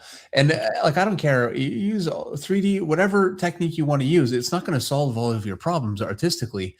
And the way that you arranged your lights and darks in this is masterful. And it does not give you that. Like this is something you had to, build into the page and design into the page. And it is really masterfully done, I think, in this. It's phenomenal. Thank you. This is an incredible page. Yeah, really, really nice. I'd be really curious in how you did a lot of this stuff. It's something I don't know how a lot of this works. like using more like 3D elements and like I know how to work on paper, and this is done as well as it could be done. And by the way, in order to do something this good using the techniques you're using, you need to be able to do this stuff without it too. Like it's just not possible to do this without knowing truly what you're doing. So I do see times when I feel like some of those elements can be used as a bit of a a replacement for knowledge. I don't think that's the case here. I think this is freaking great. I appreciate that a lot. Thanks. It's so nice. I love this panel. Like it's just it feels like a movie, all the way around. Yeah, it's awesome. Thank you. Really, really nice. Cool. I don't have a critique for it. I'm sorry. I just hope it's better than the last time I showed you some work. We actually met a couple of months ago. Okay, yeah. When you showed up on the camera, I thought, you look very familiar. So you made sure I didn't walk away from your booth at New York without this. Thank you very much. Nice. Appreciate it. Yeah, like really incredible work. So are you working? Currently, I am only living off of being an artist, but not with any publisher, just independently with people online. Yeah. I've made many comic books, but they are just floating in the ether. I don't know what's going on with them. Well, I would think it's going to be a matter of time, and probably a pretty short time. Appreciate that. Thank you. Skill set that they are looking for, I think. Thank you. Yeah, great stuff. I feel like that one actually relatively quickly. So, but it's just it's good stuff. I do think that there is some anatomy that, and to me, it's the joints, like the around the elbow, around the shoulders, a few things like that I could see where it was not bad. I'll keep working on that. And like really, I think you would be fine. Like you'd get away with it. It was not bad, but it could be better. I'll make sure to keep working on that. Thank you. Yeah, thank you. All right, thanks so much. Thanks. Do you guys kick me out? Or? I can, yes. Thanks. Okay. I don't know how any of this works. It's always a trade-off because sometimes someone removes himself and then I click on some. Yeah, anyway. All right. I'm going to pull in Francisco. However, I cannot find your email either. Did you send it under a different title? On the title, I put my name, but it's under my Gmail. It's a 23 CAS, CAS 2412. I do not have it. Mm-hmm. Could you resend that for me real quick? Yeah, I'll send it. Are you able to? Okay. Yeah. Thank you. Let's see.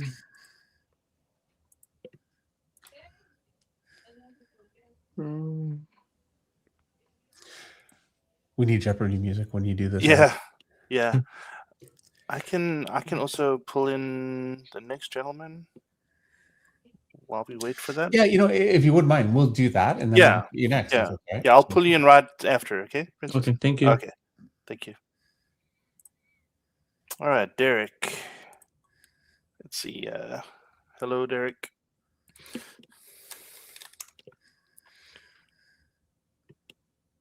There we go.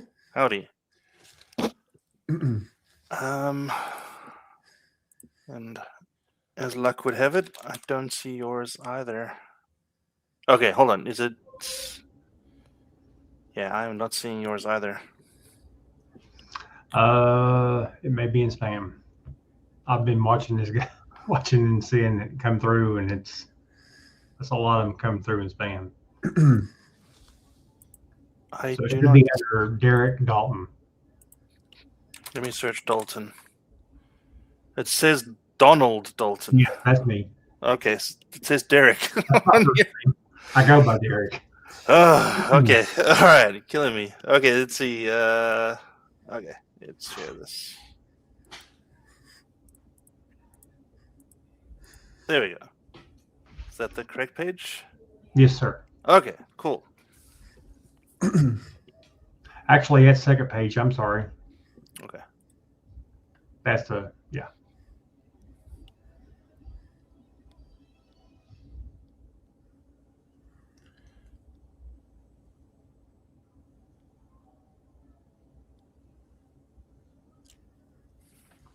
All right. So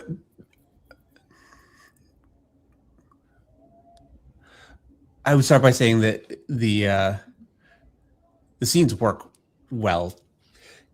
You've got a lot of depth, like those last two panels, going out into the house behind, and it really creates a depth. I really like that. I like those last two panels actually quite a bit. Like the girl in the foreground, nicely framed.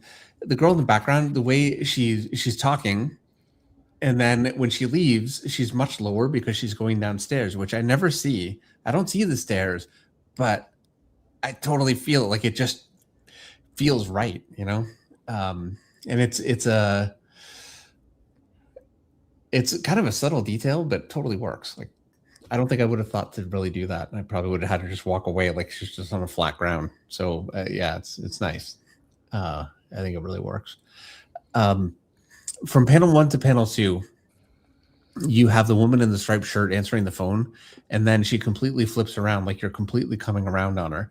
And the problem with that is it ends up looking like, she's got the striped shirt, so I understand that it's the same girl, but it really would be the other girl. So when you're doing storytelling, you can imagine that it's like you're watching, a football game or a hockey game.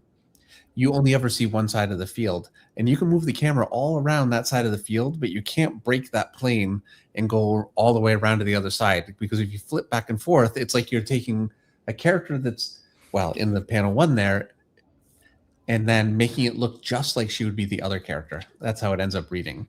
Mm-hmm. So panel 2 would really you would want to go with the same angle. You could even show her from the front, directly from the front even, or directly from the behind, but you wouldn't want to start going around to the other side of her head from one panel to the next, or it just doesn't read from a storytelling perspective.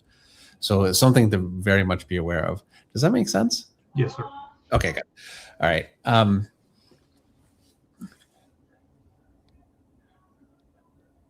I also feel so in panel 3, the other girl's pointing off panel.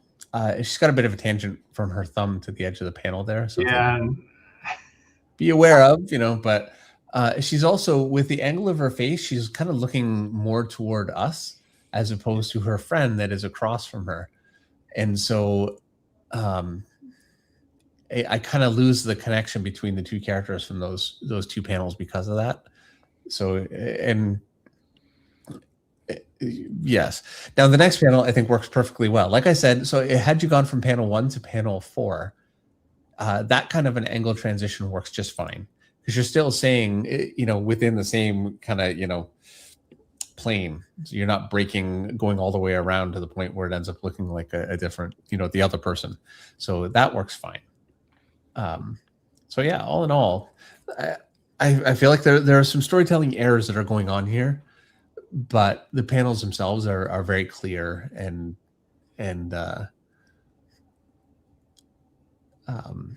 well composed. So just a couple of errors to be aware of.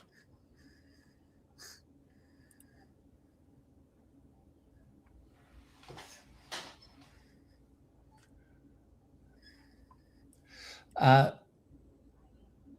think top panels all work well. I really like the shot with the stairs. It's nicely done. Nicely composed with the pictures, and I think it's my favorite panel actually of what you have so far. I think it really works well compositionally. The next panel too, like all in all, the way that you're putting your shots together is very effective. Like the next panel where she's sitting on the bed, she's not centered in that panel, and she's kind of placed up. So usually when you have somebody like gesturing or like making an action facing a certain way, you'll have more space in front of them than behind, but you don't have to. And I think there it actually really works the way that you did it. I like that quite a bit. You again reversed angle on her face. You do it a couple of times there, and that's something that I think you should definitely stay away from doing. It ends up looking like she's having a conversation with somebody else. Like first one person's talking and then the other person's talking. Not really. Like I feel like it flows well enough that people could follow it, but it is an error to do that. So just be aware. But the way that you frame those panels, I think, is great. I love the one with the phone and her eyes kind of cut off the panel. It would be On the second row, the third panel, I think it's a creative angle. And the one other thing I would say is on the third row and the bottom row of panels, the middle panel, that panel where you're looking down on it, that shot would really work, but it would need to be a 3-point perspective, and you've drawn it as a 2-point perspective. Yeah. Because I'm a 3-point perspective, and I know I've watched your videos where you do the grid layout and stuff, and I really, really need to practice on that. But for sure, the videos that you show us doing, first, you've really got that nailed down, and I really want to practice with that a lot more. Yeah, definitely. I would recommend it. Even using I don't know if Photoshop does it, but I know what's the Mango Studio, what do they call it now? Clip Studio? Right. There are perspective tools. So even if you're working on paper, you can actually, you can just kind of set up a perspective, just like a 3-point perspective that can be a little bit difficult to kind of figure out where the points would go, just as like a reference. So you can kind of get an idea of how to set it up. If that kind of thing can be helpful if you need it. But yeah, I think you know what I mean. Like, because you're looking down into that room so much, it would get quite a bit larger as it comes towards you. So it would have to be in 3 points. And because it's in 2 points, it ends up, well, yeah, I don't want to belabor the point. You get what I mean? The panel, I think, works well, but it would need to be 3 points. All in all, I think the figure work is good, but it definitely it could still get better. I think that some of the detailing starts to get a little bit not as clean as you would want, just a little sketchy here and there. Yeah. And I don't get a complete sense of believability from the way that you've defined some of the fingers and the way that you've defined some of the features. So I would continue to work on those, but all the figures, every panel there, she feels like a human being. I can almost read the dialogue based on what you have drawn there, and that's a very difficult thing to do, to really get somebody to feel like they can empathize with the character by the way that you've drawn it. And I think you pulled that off very well. So thank you. Yeah, nice stuff. Awesome. Thanks so much. Thank you very much. You taking time. This has been great, honestly. My pleasure. Yeah, thanks so much. Have a great time. Okay, you too. Bye-bye. All right, let's try Francisco again. Yeah, I sent them again. Yeah, actually, I saw Okay. it. You sent 2 I booked- emails. Yeah, I sent them separately because I think it wouldn't send together for some reason. Oh, okay. Okay. Share them in order that I got them.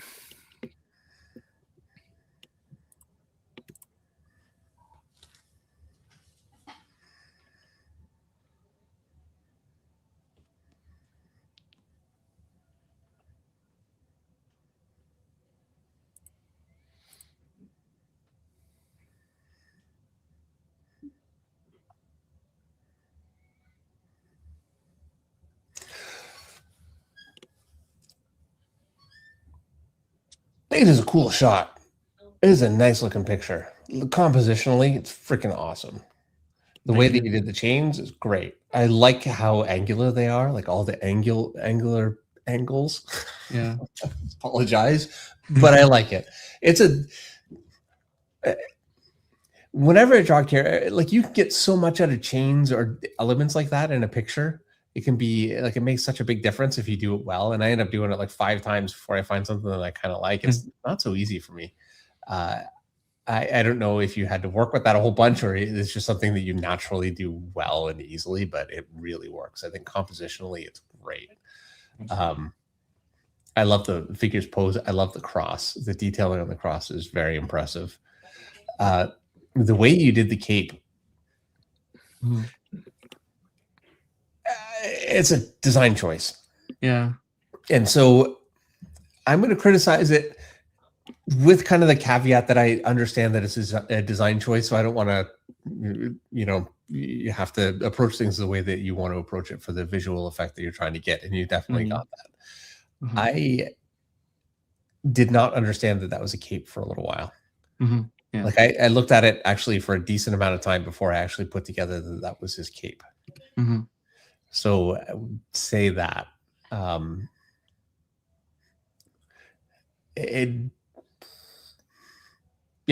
guess I would leave it at that, because I wouldn't know how to criticize it, or if I should criticize it, just because it's a very interesting choice design wise. Yeah. But my criticism really would be that it just didn't seem like a cape to me. It does now. I'm looking at it. I think the overall shape, like I can see it, and there's some cool stuff going on with it. But yes, it's a challenge. I think the anatomy is well defined, like through the chest area. All that stuff looks really good. Head, like it looks good, but it definitely could use some refinement. I think like the knees, I'm kind of losing the anatomy a little bit. I think basically what I'm saying is, I think anatomy is good. I think it could be better. Yeah. So I would keep working on that, but I think all in all, it works well. His feet are kind of, so he's on a cross, which is like a finite amount of space on top of that cross. Yeah. His feet are actually behind the cross, and his hand kind of is too. So he's not really perched on the cross the way that I think he should be. He's kind of hidden behind it. So just point that out. Yeah. I think you get away with that. People kind of get away with that stuff all the time. And if it looks cool enough, sure. But I want to point out that he's not really on top of the cross. He's actually kind of behind it, kind of hidden behind it. So I like the way that you arrange your shadows actually looks really nice. And it has like a richness to it, because it has like a nice kind of specular look. But the actual anatomy itself, I think definitely I would continue to keep working on. All right, Eric.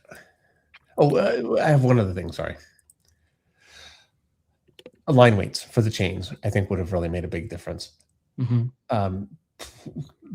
line weights, like the chains look great anyway.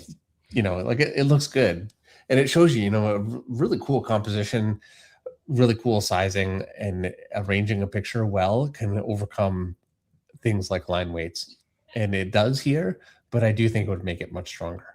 Yeah. So the line around those chains is universally thin, and I think as things get closer to the foreground, a thicker line around them really helps. And bearing in mind a light source, so as things curve away from the light, a thicker line. As things curve toward the light, a thinner line adds so much dimension, really for free. It's a very easy thing to do, and you get so much out of it. And I think that your chains would really benefit from it. But they look cool. Yeah, thank you.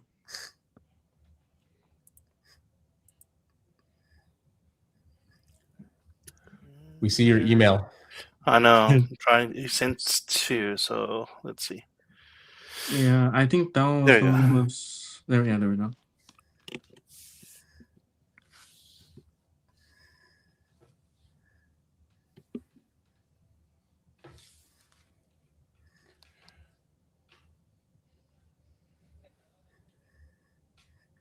Nice. Yeah.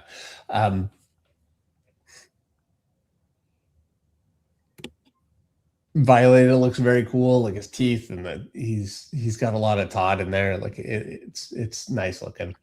And Spawn too. Spawn's head looks great. I do feel like his hand, the rendering on there gets very it gets a little too patchy, and it's not really defining clearly defined shapes for me. Like it's a bit of a patch here, a bit of a patch there, and without enough of a plan. Like you really want to have an underlying form that you're defining with those lines more clearly.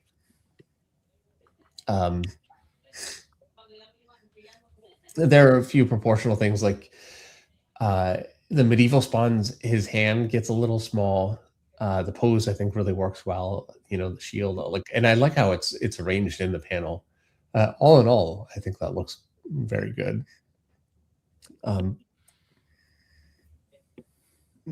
Yeah, I feel like there are places where the line gets a little sketchy, like on Gunslinger Spawn, the inside of his I guess it would be his coat.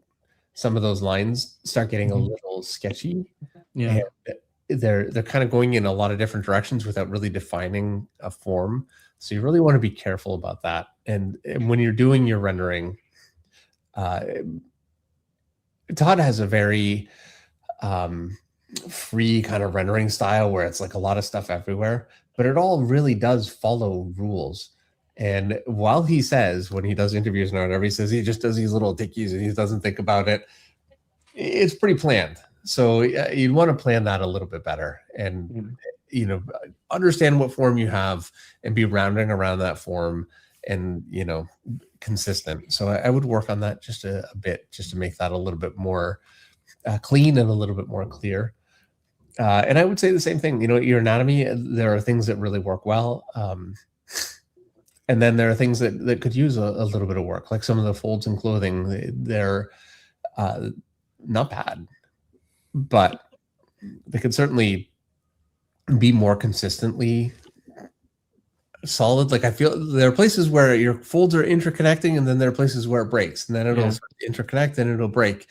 And I feel like it's breaking enough that you don't have a firm understanding of how they interconnect. So I would work on that just a little bit too. All right. Yeah, all in all, like nice stuff. It's very you know, cool looking. It's nice to see artists, you know, picking up from what Todd McFarlane and those sorts of artists did and kind of carrying it forward and trying different things with it. So it's very cool. Thank you. Yeah, thank you. Awesome. Thanks so much. Yeah, thank you guys. Okay, see ya. All right. Milton Aguiar, I believe, is next. Hi, Milton. Hello. Hi, Dave. Hi. All right. Currently almost 5 in the morning, but Oof. Where are you? Portugal. Portugal. Okay, so there you go. Yep. Well, thank you for being up either early. I'm assuming early. I'm certainly you got up early for it. No, I stayed No, awake. oh no, it's a long night. Well, apologies for that. But No worries. It's worth it.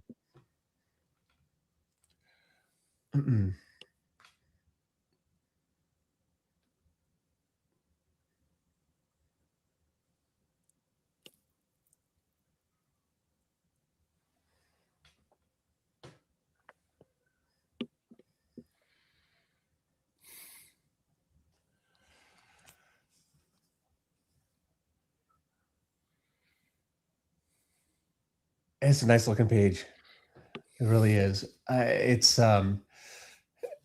like compositionally, panel one really nicely done. Like all of your elements in you've got your foreground and then your midground with the figures turning to see the guy jump through the window are all really nicely composed together. Using a lot of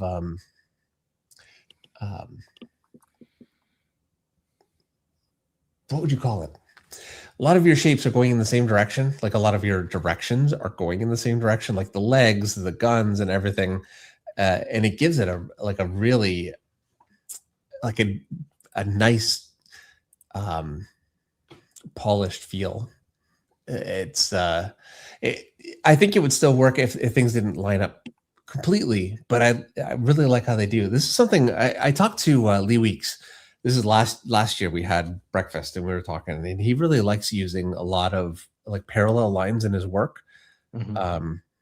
In his anatomy and that kind of thing. And I've been looking at his stuff and kind of thinking about that a lot, and how it can really lend a lot of strength and solidity to something. And I think it can work compositionally too. And anyway, I don't know. I just see that there, and I like how you use that.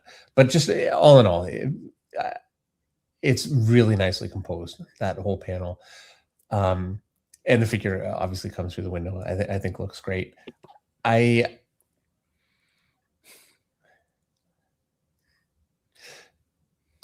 think the lighting, so you've got a light from above, and it's a choice that can be very difficult because you put a light source in the room. It means you kind of end up having to light everything from that source, like in the background, and it makes it really hard to compositionally light something. And I do feel like the lighting kind of suffers from that. The page is supposed actually to be like the light coming from the window because it's during the daytime. So with Okay. the shade coming from like in the direction of the window. In that case, I would have went dark with that wall that he's coming through, and then I would have lit the figures that are turning with the guns. They have dark outfits, but I would have lit them with the shadow toward us, so they'd have like a rim of light all the way through. You don't want like just a even rim of light. Looking at your work, I don't think you would have done that, but yeah, I would have lit it differently, I think, based on that then. So I guess what I'm saying is I don't 1000% love the lighting. I think it could be stronger. Like the guy in the foreground, that is a great, they both are. It's a great looking face. It looks great all the way around.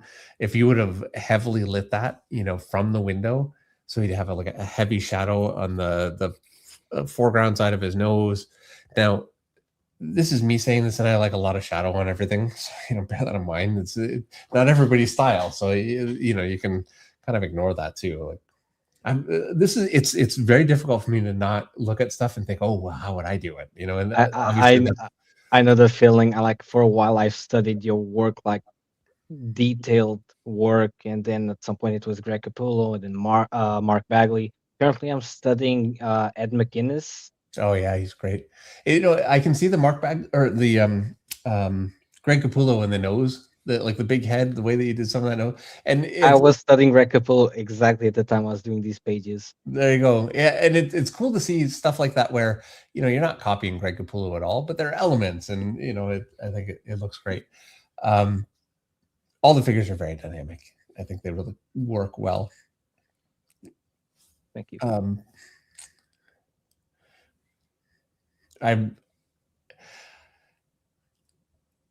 don't 1000% love the fact that like on the second panel, his head kind of gets a little bit cut off there. And I don't feel like a real connection between panel one and that.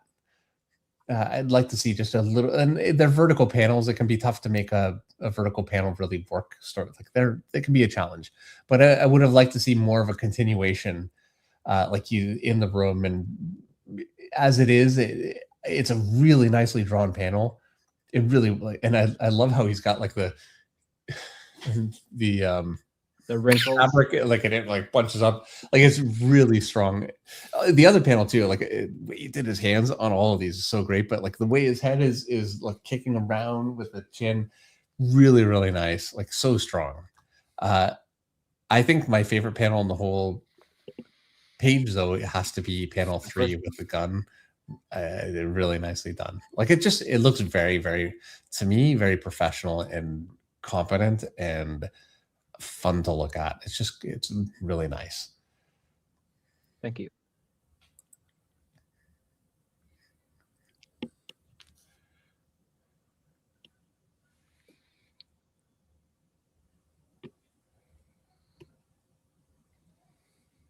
That first face is great. I mean, the whole panel is great. The hand's great. The hair, like everything, it just looks like this is professional looking work. Really strong. Yeah, panel 2 looks really nice. I think it looks really good, Oh, by the way, if we go back to panel 1 or the page 1, sorry, Eric, I had one other thing I wanted to say. That girl in the foreground is too small. Like she's close to the same size as that guy that's right after the window. Like I think that there's a bit of a sizing issue when it comes to her. And I know you wanted to get her fit. Like she had to fit in the panel. And I'm assuming it's a bit of a this just happens. Like you're drawing and something doesn't quite fit, but it kind of reads that way. And I do think she's too small. So I just wanted to it's that regret later when we notice after the page is finished. Yeah, well, we all do it, it's just, yeah. But I anyway, all right. I think with panel 2, some of the background starts to get a little bit not as strong as it could be.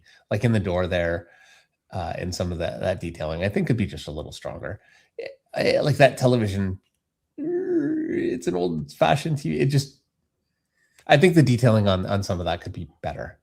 And from what I can see from what you do for like the detailing on the costumes and a lot of the background, I know it could be better. You easily.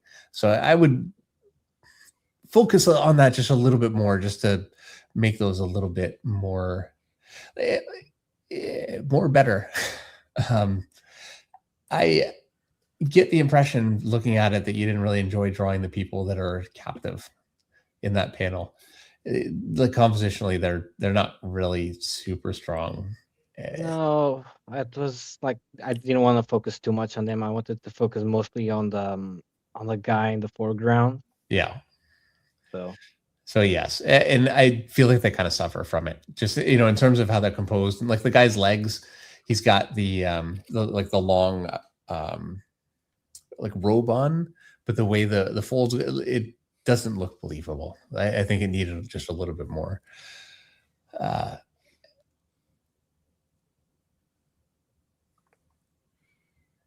Yeah, I think next panel, I think it looks good. My concern with it is just that all in all,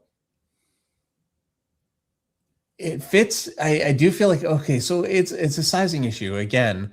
You have the girl that is further back, and then the captives are the same size as her, but they're quite a bit closer to the camera, like considerably closer. So they would need to be quite a bit larger for it to make sense.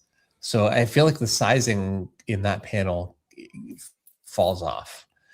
And then you have the main figure with the hood, and he's completely out of perspective with the rest of them. I noticed as well. I was like, he's gonna mention it. David is gonna mention it. Yeah. That one, I have to admit, does kind of stand out. In the last two panels, like the top of the last two panels, there are a few places where some of those buildings. So I had this example here where I was showing how much more narrow it needs to be when you come into perspective like this. So you've got windows here. The same window would be very narrow. Otherwise, it ends up looking really long. And I feel like you had that happen with some of those background buildings there. Like it kind of reads like that. I also feel like they kind of fall out of perspective a little bit. So I kind of thought that too, but I was trying to go for the Middle Eastern aesthetic. So some of the buildings are not exactly super aligned like others. They're like, I was looking for reference and I was like, this has multiple perspectives going on. yeah, and I mean that can really work. It's just really, really hard to pull off. So I think you would have been better off to make it make sense more linearly, or the way you have it there. I don't sacrifice a bit of the realism. Yeah, and the figures are very strong. Like that last figure is so good. Like his hand is like the expression on his face. I feel like I can see a little Ed McGuinness maybe, but it looks great. Like a really nicely drawn figure. The background though, not as much for sure. So I would say just in general, your backgrounds need work. I agree. And so it would really come down to making sure the elements in your panels, when you have figures like like that third panel there, the one where he's well out of perspective there, like those kinds of panels, I feel like are a weakness, just sizing, that kind of thing. So I would work on that and work on your background detail. And I gotta be honest, that stuff is easy compared to the stuff that you do well. But I do think you need to work on it. Like your work is really good, really appealing. It is the kind of work they're looking for. It 100%. Like this is what an editor wants to see. But there are weaknesses, and those weaknesses will hold you back. Yeah, unfortunately, these pages were in a while ago, and then I had to kind of put the project on standby. I had to do actual projects for other people. So yeah, I hope I got better. I have been thinking about making samples because a friend of mine got a bunch of Marvel, DC, Image, Boom emails from editors. I might give it a go. I think you could do really well with it. And yeah, I think samples where those weaknesses are fixed And I have no doubt that you could very easily do that. I mean, it's all there, and really, most importantly, the figures are there, and that's the hard part. So this was worth it. I've actually been here on one of the reviews before. It was the last one you made when you ended the memberships thing on YouTube. I showed you some of the pages of my first comic, and I actually got it made. Yeah, I got it made, printed. That's great. Yeah, awesome. So I'm trying to get the next one out. Well, I think your work is looking really, really strong, and I think you'll do very well with it. So thank you very much. Thank you. Thank you, Dave, and thank you, Eric, for thanks. This opportunity. Awesome. Good. Thanks so much. See ya. Okay, bye-bye. Dave, I think I'm going to need a bio break. Well, Eric, it is now midnight. I hear. Ultimately, there is a point where, I hate to say we can't go, forever. Right. I initially thought this would just be Monday. We extended it another day. What we will do is we will do this again much, much sooner. So within the next 2 months. But yeah, it's midnight. I do need to. Right. What I'll do again is I can record who's in the wings and place order of preference on them. All right. And I apologize to those of you that haven't gotten through yet. I really apologize, but I have deadlines that I'm behind on right now, and have emails from people saying, "Where is my work?" And so I do need to get to bed, and we will do this again much, much sooner. And I do hope we'll see you there. And thank you, everyone, for watching. If you're just watching, thank you, all of you who've shown your work. It's a scary thing to do that, for sure. It's very difficult to show your work to anyone, much less show it in front of an audience of people. I really appreciate all of you. And again, I'm blown away by the level of talent that we've seen. It's been amazing. So I hope everyone has a great weekend. I will see you guys on Monday for the next Monday Night Draw. It's coming right up. All right. Awesome. Good night, everybody. Okay. See you then.